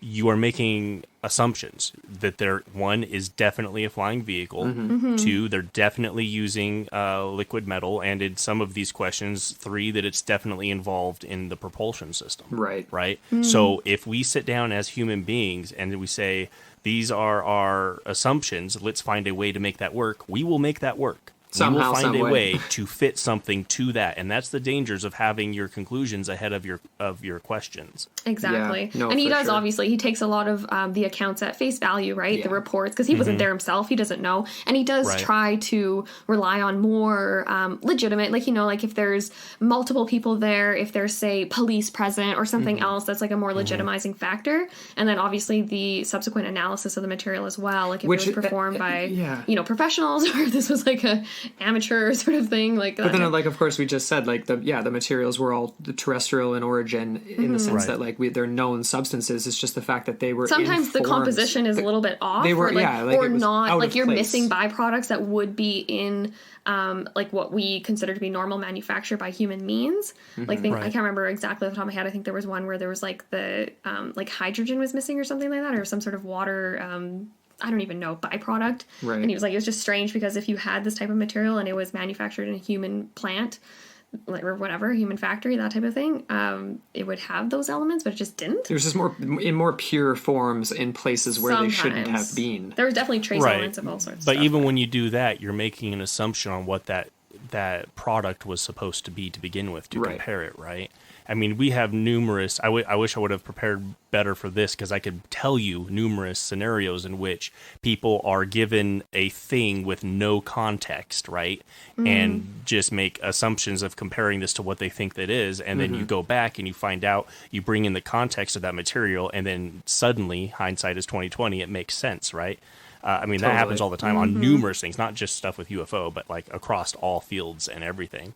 So, I mean... Well, and of course, the UFO field is the most susceptible to this, obviously. Like, even more because, than, Yeah, because people want to believe that there's things out there. And I always remind people, UFO has a very specific meaning. It just means it flies and you don't know what it is. Yeah, exactly. Could be anything. But back to something you said earlier about these things being more terrestrial, I think that's a valid point. It was kind of a point that I was trying to make too, because you guys are kind of questioning right here is like, what's more reasonable, that an alien race came from some distance away through means we don't understand, or we're seeing echoes from the future through cross-dimensional things and methods and ways that we don't understand, which is more reasonable. I don't know.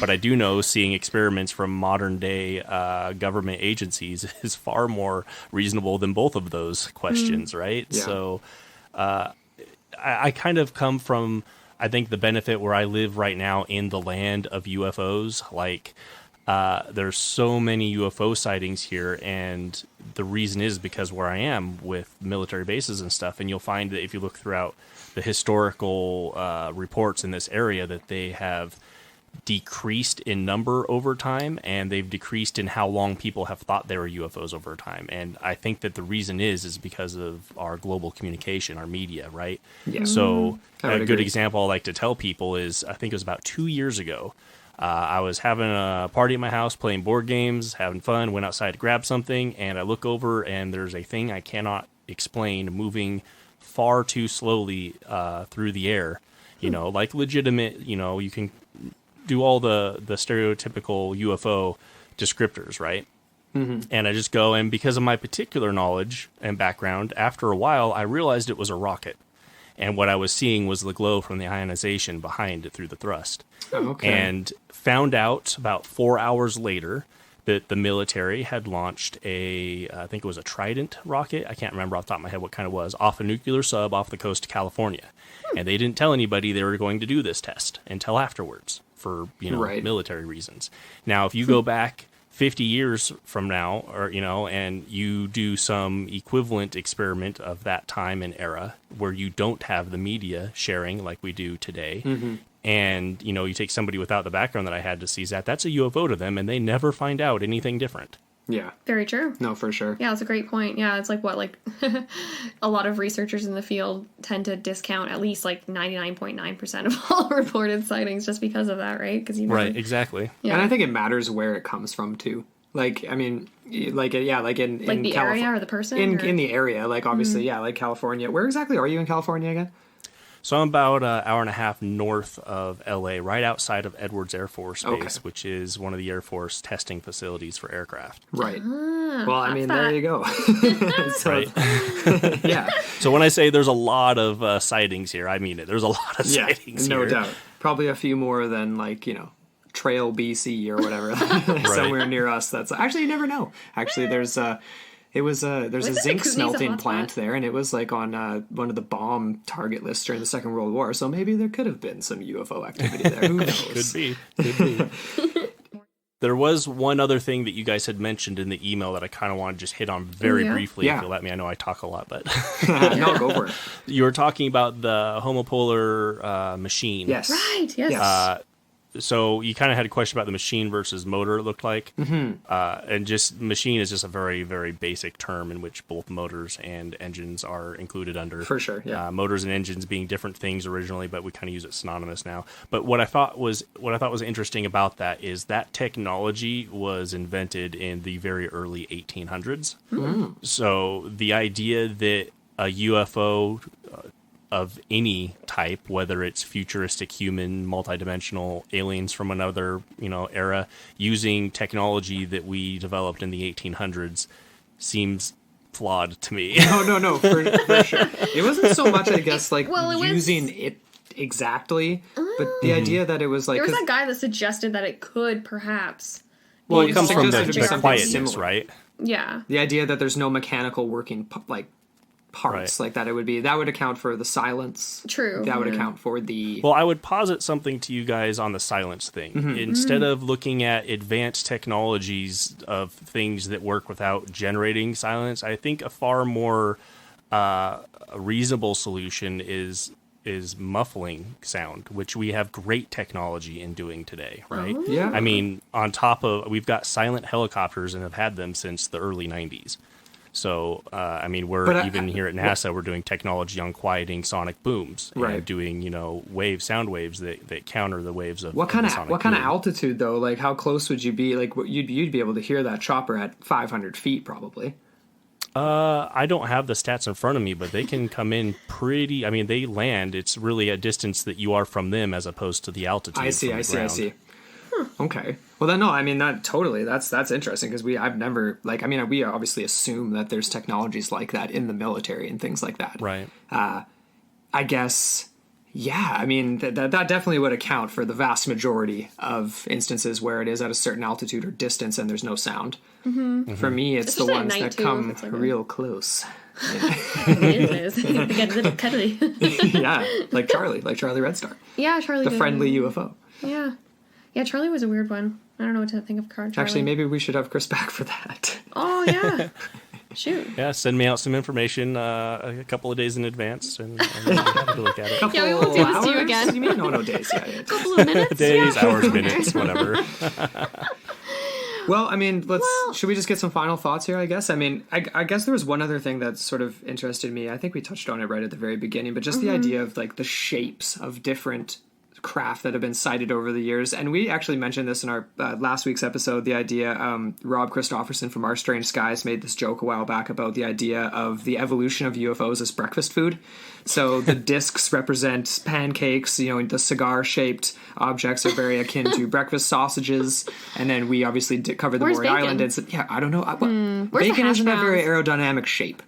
What about syrup? And then we got the donuts, the liquid molten syrup. The liquid molten syrup, yeah. No, but then we got the donut shape from... Now you made me lose my point. Now I've lost it.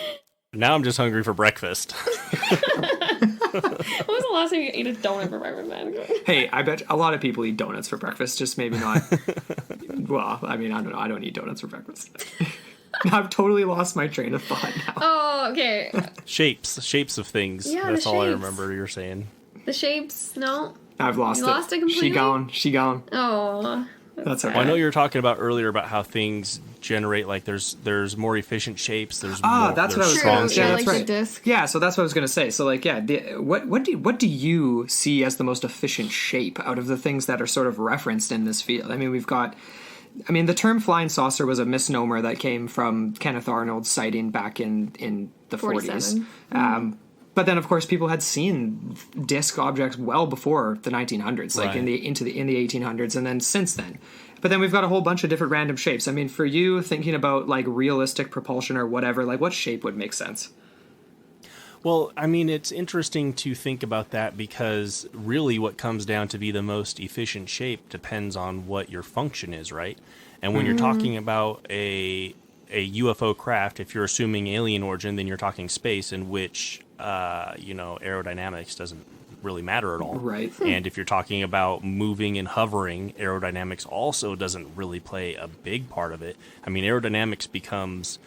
more important the faster you go, right? In a direction.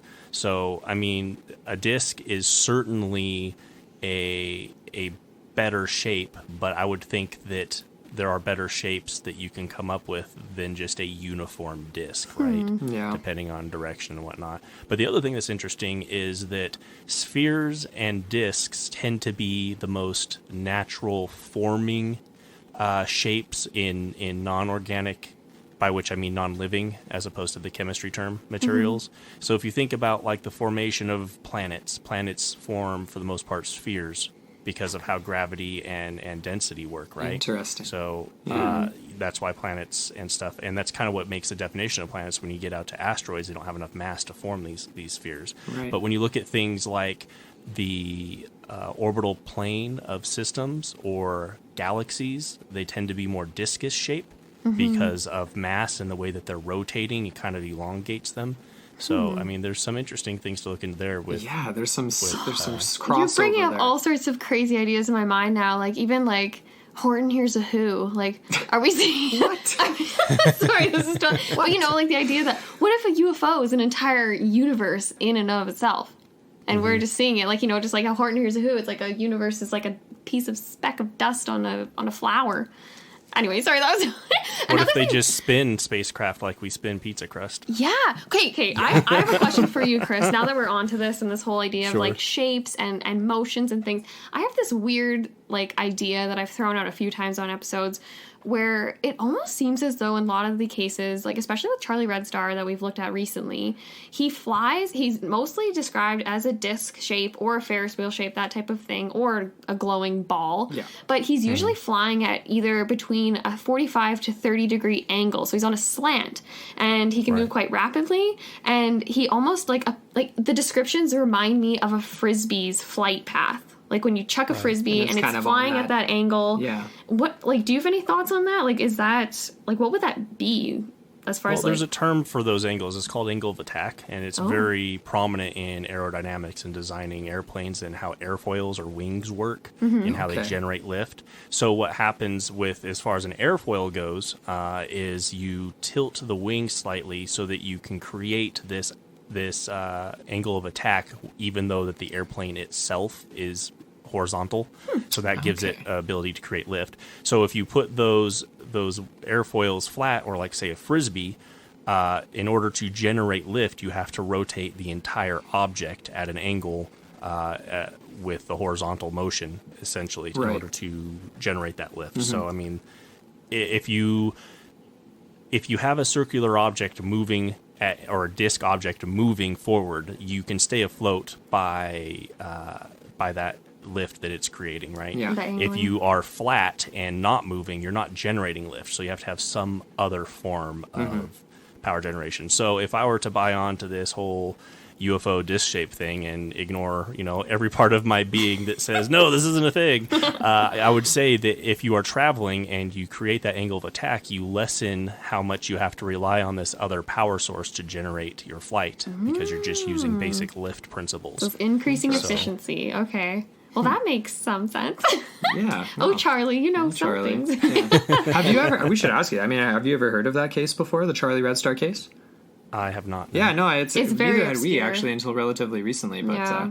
But it was just a UFO flap that occurred in Manitoba between the years of 1975 to 76, and it was seen like on a nightly basis, and it was very strange because like I described, there was that description of Charlie. There was also descriptions where he was basically like bobbing, like loafing along the ground, or not along the ground, but he's like floating, but like low to the ground, and just kind of like these weird sort of erratic motions and things like that. And it was documented on almost a nightly basis for like almost 2 years. And there's video and photos and stuff, and then there was an account from 2 pilots as well. That was my favorite one from that. Oh, yes. Where they were en route to Winnipeg, and they essentially had Charlie come flying straight towards them, and they were... In multiples, though. In There's multiples, 3. yeah. It broke into 3.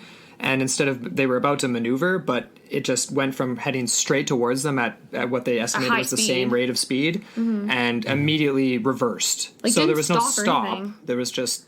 All of going a sudden, from it was just forward going to backwards, opposite direction, which is just fascinating. Well, that kind of reminds me of the non-ballistic movements that you were talking, erratic movements that you were talking about earlier, right? Yeah. So something that's interesting about those is the reason those look so unnatural to us is because even though you guys or anybody might not have an understanding of physics on the math level, human beings, because we live in this environment, have an intuitive understanding of basic physics like momentum. And those violate our ideas of momentum. When somebody throws something and you lose sight of it, but then you can pick it up because your brain just instinctively knows where it's going to be, it's kind of that sort of stuff. Yeah. So when you're talking about like these these erratic movements, I don't think that's so much an issue of the power generation as it is of some form of stabilization and fighting against kind of the inertia, right? Or the whatnot, or maybe even just something to mess with perception. So of like how it could be, like just so it seems as if it's changing pace at whatever, but it's actually just our perception of it. I don't know. Strange. Anyway, I think we're getting... We're thoroughly confused. No, I'm kidding. At this point, it's just time to throw in the towel. No, I'm just kidding. Yeah. No. Well, if you want at some other time to talk about the whole quantum locking levitation thing, I'm happy to do that. But no, absolutely. Definitely. We'll probably end up just... I feel like we're on the UFO train these days. Kind of. So I feel like we're really going to need I feel your like we help, just need to dig deeper and deeper and deeper and kind of just really acquaint ourselves with a lot of the literature and a lot of these. Absolutely. Well, thank you so much for doing this, though, Chris. Like, we really appreciate it again, Holy man. moly, And we'll definitely give you a little bit more heads up next time. Yeah, seriously. And we're going to review the materials you sent us too. Like, I'm going to have to do a lot of Googling. Sure. We'll get through them. And I'm obviously interestingly enough, that paper that I linked you, not the basic one for school, but the one that's published, is actually the experiments we were doing was for an energy flywheel system to operate as a power source in space. That's so neat. And when I was reading that, I immediately thought of Ed Leeds-Skalden and Coral Castle. I'm not sure how familiar you are with that, but we did an episode on that a few months ago, and a lot of the same stuff came up, right? Because there's this idea that he was using a flywheel to generate this strange anti-gravity field that he was using to lift huge... the idea is that he was like reorienting the electromagnetic, just reorienting the electrons of an object so that he could then lift it and essentially levitate it. Yeah, was the idea. But anyways, that was a whole other can of worms that we were thoroughly confused by as well. But I think we definitely want to keep looking into it, and we'll reach out to you. Well, you know how to get a hold of me. Oh yeah. Cool, man. Sounds good. We'll talk to you soon. All right, bye. Take care. Alrighty. Wow, that was interesting. Yeah, that was, bringing us back down to earth for sure. Yeah. It's always nice to have Chris on. We love bringing him on. It's great. He's just got so much more knowledge than us. Like, I love to lean on him for things like this because it's stuff that would take us weeks and weeks of research, if not years. A whole undergrad plus a master's plus a PhD. So yeah. So anyways, he's a lot more. He's in the upper echelon there. Yeah, exactly. Yeah. But I mean, no, like what stood out to you? I mean, like I mean, it's funny, right? Like I was all jazzed up about the shape of the potential magnetohydrodynamic generators as a potential power source for UFOs because you had found that image and we mentioned and it looks like a UFO. And it looks like a UFO. It's got that disc. But it doesn't have the fuel inputs. Right. So, I mean, the only thing that I could think of that was similar was, again, Maury Island Incident, where we have the disc donut-shaped craft that obviously have sort of a center that isn't the same as a regular flying saucer, so to speak, which, of course, is a misnomer, we know. Exactly. But, now that I think about it a little bit further here, even if there isn't the external inputs, these craft are sometimes described as big of a barn, or like they're huge, right? 100 feet across, that type of thing. Yeah. So you might think that they would have storage tanks for this material, these input materials that are used to generate power. Right, so it doesn't need the same obvious input outtake. Yeah. Right. But then you obviously need an output. So that's where you get these random depositions of these slag-like materials or these alloys, that type of thing. Right. Very curious. Yeah, because presumably there would still have to be and that's what we get in the Maury Island. It's just a straight ejection, as if it's like, yep, time to get rid of this, time to dump some space garbage because we've used it all up. Exactly. And that's what, again, Vallée touches on that too. It's like, well, presumably these materials don't have the infinite life, so therefore once their use is their fulfilled, half-life's up or whatever. Exactly. Then perhaps you need to lighten the load. Yeah. Get rid of her. Now, he did make the comment as well. It's like, it was kind of interesting too because we sort of just blindsided him a little bit with the interdimensional hypothesis angle of all this because for in his mind, he deals with he works at NASA, and so he's dealing with stuff that's very what sort of fuel and beta decay is going to be used for XYZ to launch this rocket, right? And it's very specific, and the type of motion is very, the propulsion is very specific, you know what I mean? So it's when we get into talking about non-ballistic motion and propulsion systems that are, I don't even know. I'm getting lost even in my own mind here, just talking about it. But in our layman brains. But I just feel yeah, I'm definitely leaning towards the idea that liquid metals in a vapor form are being used as a fuel source. Or near vapor form, because you near vapor form, liquid sort of injections. But again, it comes down to a whole number of factors that may or may not. The technologies might not be related, but we didn't really get too far into the idea of superconductors and that type of thing, is maybe explaining some of the erratic motions of spacecraft. What if they themselves are superconducting, so they defy gravity in a certain degree, right? And we do have examples of superconductors in real life, right? Superconducting trains that literally levitate on their platform and are propelled forward by that. And then you get these things where it's what's it called? Quantum blocking. Yes. So things like that where... things are being held in we'll post some videos and stuff if for people listening haven't watched any of that before or heard of quantum locking.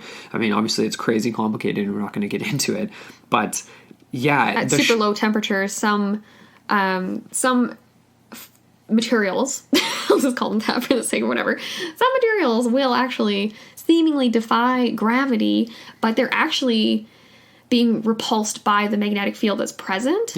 Because of the low temperature. This is such a bad explanation, but... You just gotta go watch some of it. We'll post it. We'll make sure that, we have multiple videos posted. And we already got into some of this stuff again with the Ed Leeds Skeldon We did, actually, yeah. With Rockgate, that type of thing. So again, it's kind of like a revisitation for us, and just a way to even confuse us even further. Yeah, but I mean, the point of it is, though, is and we didn't get into it with Chris, but quantum locking, quantum levitation would explain, at least in our minds, the it's something similar to like the way that these things move in non-ballistic motion. So it's like things will be stuck in a spot in quantum locking, right? Like you can tilt an object on a 45-degree angle and it stays in that position hovering off the ground.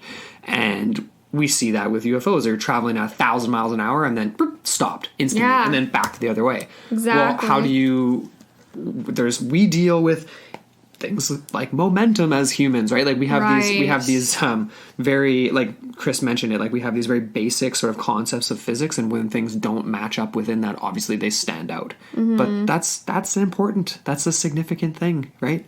Just because it's like we operate within a certain understanding of how the world works, it's like, okay, like, that means if we're seeing something not like that, it's got to be from somewhere else possibly. Oh, totally. And that brings up an important idea, because Chris brought this up idea that it makes little sense for a UFO to be employing technologies originating from the 1800s, which right? is this generator. But in my mind, it's like that could almost be explained away as like a limitation of our own understanding of reality. Like you said, our own epistemological premises, ways of knowing, right? That's the basic definition of epistemology, is your way of knowing. Like these premises that are almost impossible to get outside of. So we had the suggestion, and Chris brought up the idea that it could be a homopolar machine. And that would be originating in the 1800s, right? The late 1800s, as a form of technology that he thinks like, well, if this is an advanced life form, that doesn't make any sense. Why are they using these primitive blah, blah, blah? But in my mind, I'm thinking to myself like, no, this is just a way for us to categorize something that we have no way of categorizing, right? Yeah, exactly. It's a way to suggest something that's similar enough that we can start to understand it. Yeah. But it's just a very primitive, crude, and probably doesn't fit the mold. It's like trying to fit a cube inside of a circle. Yeah. It's like you're not gonna... It ain't gonna work. You're trying to fit a 3-dimensional object into a 2-dimensional shape. Why isn't this working? It's not gonna work. That's what I feel like my life is a lot of the time. Just trying to fit 3-dimensional shapes. The universe is not a bowl. No, it's not. Anyway, so it's just like it's these presuppositional frameworks that we work within when we are trying to compare and explain the unexplainable in order to understand things. Yeah. You know, if that makes sense. Is that just word jumble? No, I got you. I got that. Another interesting thought that he brought up was the idea that instead of thinking of noiseless technology, think of noise canceling technology. Right. Yeah, because one of the biggest things for me is the fact that, like, you've got an object that's the size of a barn that's producing light but doesn't produce any sound. That doesn't, unless it's below our level of below the frequency. Yeah, it's like, and I've suggested that before, like infrasound, that type of thing. And almost certainly there's been instances where these craft are producing infrasound because it is making people unsettled at a level that's beyond. Like, because some people will just be in awe and shock when they see something like that. Other people will be absolutely petrified, right? I feel like that must have something to do with that. Yeah. So I thought that was an interesting tidbit. I went on my little computer after that and did some researching, and I found a real-life example from a Swedish fan company called Rotosub. And so they are producing noise-canceling technology that solves the problem at the source, is how they advertise it. It makes... Okay, so this is a quote from them. It said, this technology makes the rotating fan blades themselves into an anti-noise speaker. So it said the CEO says that by modulating the angle of attack of the blades very slightly, the rotosub generates sound with the same phase structure as the noise, the same position and radiation pattern.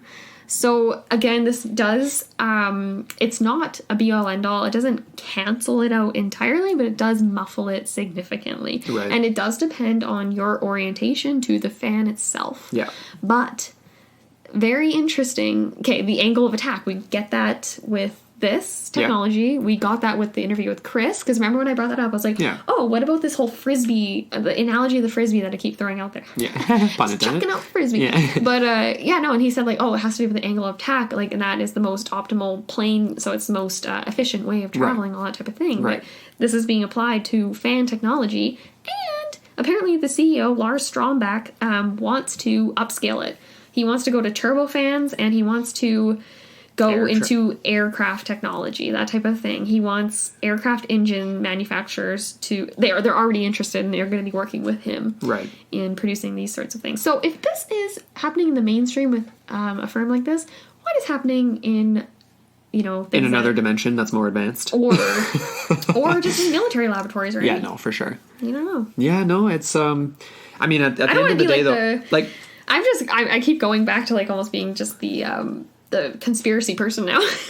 Well, it's easy to fall into that. The most mundane explanation is the conspiracy. Obviously. The one thing that is like kind of distinctive about this, though, is like this is mechanical movement to produce energy. Right? So it's like a fan moving. So Chris had the example of like a silent, like a chopper, like, you know what I mean? Like military choppers that are really quiet. Obviously there's stealth jets and stuff like that. And I get that. It's probably the same technology though, because it's a turbine like going through. Yeah. This is mechanical movement though. And the idea of maybe perhaps using some vaporized metal or liquid metal as a fuel source for propulsion is non-moving parts. Well, like the MDH generator has no moving parts. Yeah, it's the idea that there's no friction and heat caused by mechanical movement. Yeah. Which is also interesting though, because it's like if these UFOs are potentially using a similar idea, like no mechanical movement for generation, which would allow for quiet, movement and stuff, but they produce light. And for us, it's like heat produces light. You know what I mean? Mm-hmm. So those two things don't necessarily match up, which is interesting. Yeah. I mean, we're down a rabbit hole here, right? And we're not really like here to give you guys any like solutions or conclusions. This is just a fun conversation about multiple UFO encounters that left material evidence. And it's like, it's weird. Yeah, it is bizarre. And even like, Vallée, he's not trying to give you answers either, to a certain extent. He's just trying to create a space where like scientific sort of means can be applied to this phenomena. Yeah. And he even says that, this is a quote from his article, he says, the analysis supports the thesis that an unidentified phenomenon has been repeatedly observed in various parts of the world over a long period, and that it manifests through a physical material support that is amenable to scientific study. Huh. On the other hand, the patterns observed in the composition of the samples at our disposal do not point to any clear hypothesis for the nature of the phenomenon. So he's not saying either way. He's not saying like, this is clearly interdimensional, this is clearly extraterrestrial, it's clearly military, it's clearly anything, which I like, right? Because he's just, that to me is a lot more legitimate than trying to just, pigeonhole and be like, this is the solution right here. Yeah. No, for sure. It gives it. No, I really enjoyed his article. I really did, and I too. hope that people listening will go take a peruse through it, because it's really well done. It really is, yeah. And if you have any points that we kind of like missed from it too, like we'd really love to hear your take on it, because there's so much of this, right? Like there was this guy, what was his name? It was like R.J. J.R. Bumby of the University of Durham, and he talks about how this these liquid metals would have high conductivity, and it makes them an attractive means for homopolar machines. Yeah, right. And so a homopolar machine or a motor is a DC, so it's direct current motor, and it produces a constant circular motion. Which to me is completely lost. I'm just like, I don't even get what that means. But he says here that they could be superconducting or non-superconducting. So I'm like, superconductors, oh my goodness. I'm just going to grab onto that word because I know what it means. Sort of, not really. But yeah, like we mentioned, superconductors, like they defy the magnetic field and almost seem as though they are levitating as a result. Because of such low temp. You had this question, you added in here, it's like, well, could a similar effect be achieved perhaps with either materials that we've just never worked with on that level, or, non-terrestrial materials that would achieve the same effect to be able to get this quantum locking, quantum levitation, or at least how we perceive it, to allow for non-ballistic motion. If a UFO is literally a generator, or it's a superconducting homopolar motor of sorts, can this explain the erratic motions, like non-ballistic, as well as the ability to float noiselessly? And we see these properties displayed in quantum locking videos of superconducting materials, levitation, that type of thing. Yeah. I feel like it's gotta, it's gotta be involved. It's gotta be something like Either that or we're all just tripping balls. we're all just seeing stuff that's not really there. Who knows? Because I don't think all these people are lying, man. I don't think so. Not at all. And honestly, like, I know you haven't really brought up your experience on the show per se. Yeah. But you've experienced it. Yeah, like, should I just give a brief?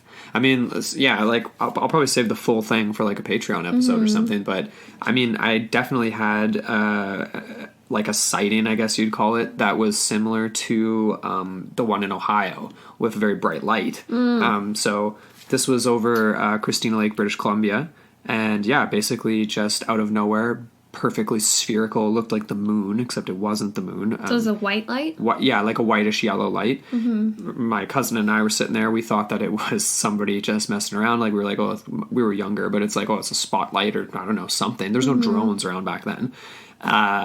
Definitely wasn't a spotlight. There was no originating light source, and it just zipped around in non-ballistic motion. There's way more to the story than that. But it basically came closer to us, went away from us, and was flying erratically and freaked us out. That's crazy. I'll give the full story another time. And so it was non-ballistic. It was silent. Dead silent.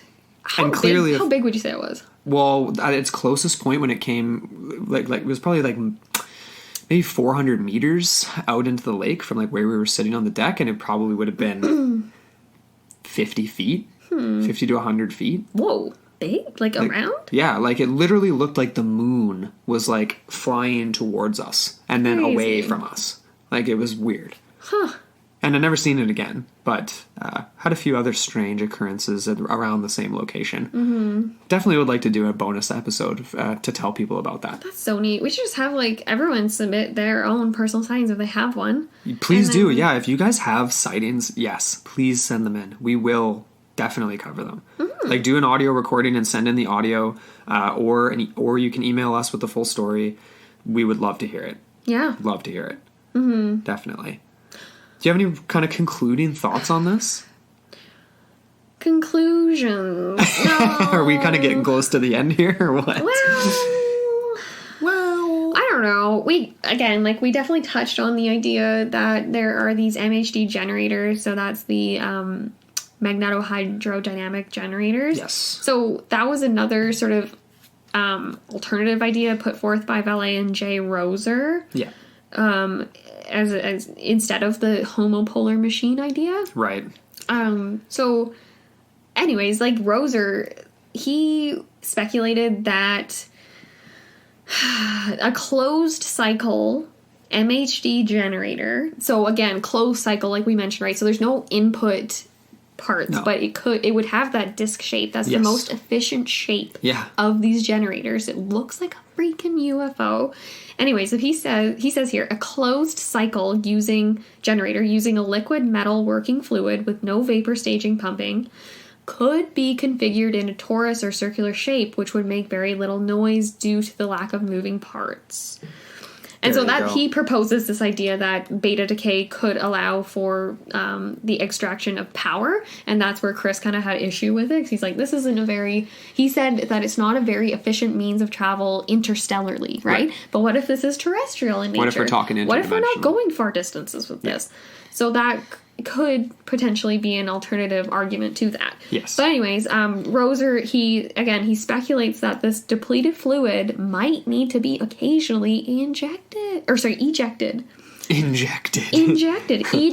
So the discarded material would contain aluminum, phosphorus, iron, plus isotopes that were close, of nuclei close to aluminum and phosphorus, including magnesium. Oh, I wish I knew more of the... Na. What's Na in the periodical table? Oh God, don't test me this. NA, don't. I haven't. Oh no. Anyways, we're terrible. We're not chemistry people. But I got, I think, a C- in Chem 11. I didn't even take it because I knew I'd fail. Yeah. I mean, I didn't try very hard. But anyway, so these waste materials do align much more closely with the material samples analyzed in the article. So to me, again, like I'm just gonna throw it out there. Like, what if that could be used? But yes, absolutely. We're not saying it is. We're just saying maybe. Maybe. What are your conclusions, though? Like, do you think that this points to IDH as opposed to extraterrestrial? Sorry. You know, so interdimensional versus extraterrestrial. Like when we first started talking about this, when we were going through the article and stuff, I definitely thought that it would, but it didn't compel me that way in the same to the same level that I thought it was going to, although I definitely still lean that way. I do not think that although I think that the idea of extraterrestrials is possible, that there's very likely other intelligent life that could travel interstellarly on a planet that's either their carbon or either their life form similar to us or not, but they are traveling. I think that's a possibility, but I don't think that accounts for even remotely like the smallest fraction of any sort of side. And I don't think it's nuts and bolts craft coming from crazy distances. I feel like it is more metaphysical, and that is directly linked to the interdimensional hypothesis, and that explains why the materials are terrestrial. I feel we're so unscientific. Well, it just I got a gut feeling here, man. Okay, no, it makes sense on so many levels with multiple different events, and like I keep coming back to Mothman, but it's like Mothman and the Braxton County instance and all these different things, they have the same sort of trace elements of this, and then with Mothman you have the future predictions and things like that. So it's like, okay, and we talked about the idea of craft with matching up 50 to 100 years ahead in technological advancement, right? I think it's us from the future. I'm leaning that way too, a little bit. And yeah, Vallée doesn't make any conclusions that are conclusive conclusions, if that makes sense. That'd be a great title for a book. Conclusive conclusions. By calling conclusive. But he does appear optimistic for comparative research in the future, as long as researchers are not stubborn in only accepting the extraterrestrial hypothesis. Yeah. And he does address this idea that it's a narrowly polarized community, and there's advocates and adversaries of each theory, you know what I mean? So yeah. I feel like this is like, you know what, I don't know why. I just had Scott from Astonishing Legends pop into my head with like the what's the theory called where it's like everything, like all the grand unifying paranormal theory. God. Because it's like, this makes me think of Skinwalker Ranch too, in terms of like testing for certain like residues and like things left behind from weird stuff happening, you know what I mean? Well, exactly. But it's funny because obviously he does belong to this other camp, right? The interdimensional camp. And he says here, this is a quote from him, he says, "This fixation on the extraterrestrial hypothesis has narrowed and impoverished the debate, precluding examination of other possible theories of the phenomenon. To the extent that recovered samples did not show an exotic composition or a complex structure supporting their preconceived hypothesis, both sides of the extraterrestrial argument lost interest in the cases. In the view of the present author, such lack of follow-up is unfortunate because much could be learned from comparative analysis of such material, even if it is mundane." And so he says here, "Therefore, our hope is that future field research may be stimulated by the publication of this present survey." I hope it has. I hope it has too, really. This was 98, we said at the beginning, right? Yeah, so it's been like 20 years. It's Y2K, man. Yeah. Well, it's kind of hard to really have to draw to a close here on this episode just because it is so broad. It really does. There's a few questions we could throw out there, how much validity does his approach hold with us, for example? Like, do you think that this is... I feel like I already illuminated my perspective on it. Like, I think he takes a very good approach to it. Well, I feel like it's like when you're looking at this type of stuff, it's hard to be any more legitimate than the way he's gone about it, right? Like, you can't really be more objective than this. Unless you're just going to be a straight skeptic. Yeah, but skeptics are just as bad as conspiracy purveyors. Exactly. Because they disregard things, right? Mm-hmm. So, no, I feel like it was a very open interpretation of very real events. And like he said, that was the first criteria, was like events that actually have a strong indication that they actually happened, right? Yeah, exactly. Because there's a billion different UFO stories out there. Exactly. And Chris made the comment too. It's like he lives in, I think, Northern California, you said, or something, whatever. I mean, obviously the number of UFO sightings that come out of that state, like nowadays, is ridiculous. It's crazy. And of course it has to do with drones and military technology and all this different stuff. I don't even know how. I do not envy the UFOologist in 2018. No. It's rough, man. Yeah. It's a rough go. Tough go. Would have been a lot easier in the 40s. Yeah. Yeah. Seemingly. Well, Maybe in certain ways. They probably say the opposite though. Before you're like, excuse me. But yeah, I guess that pretty much wraps her up there. Yeah.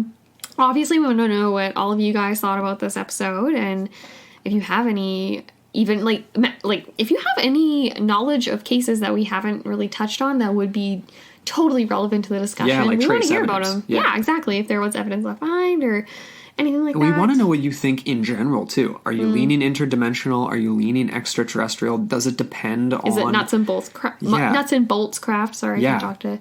Does it? Yeah, like, what do you guys think of the idea of using metal as a fuel source? Yeah. That would lead to these byproducts. I'm really curious to see what you guys think about that. Me too. So hit us up on Facebook, Twitter, wherever you want to reach out.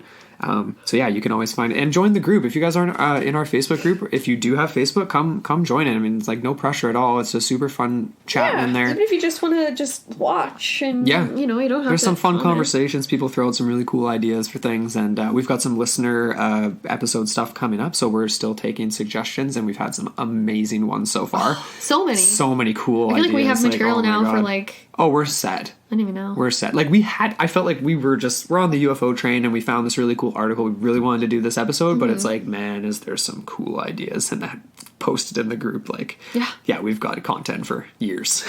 Years and years. It's a bright future. So anyway, thank you so much again for listening to this episode, and we will catch you next week on Into the Portal. Until then.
This was a podcast from the Podfix Network. You can check out more shows like it at podfixnetwork.com.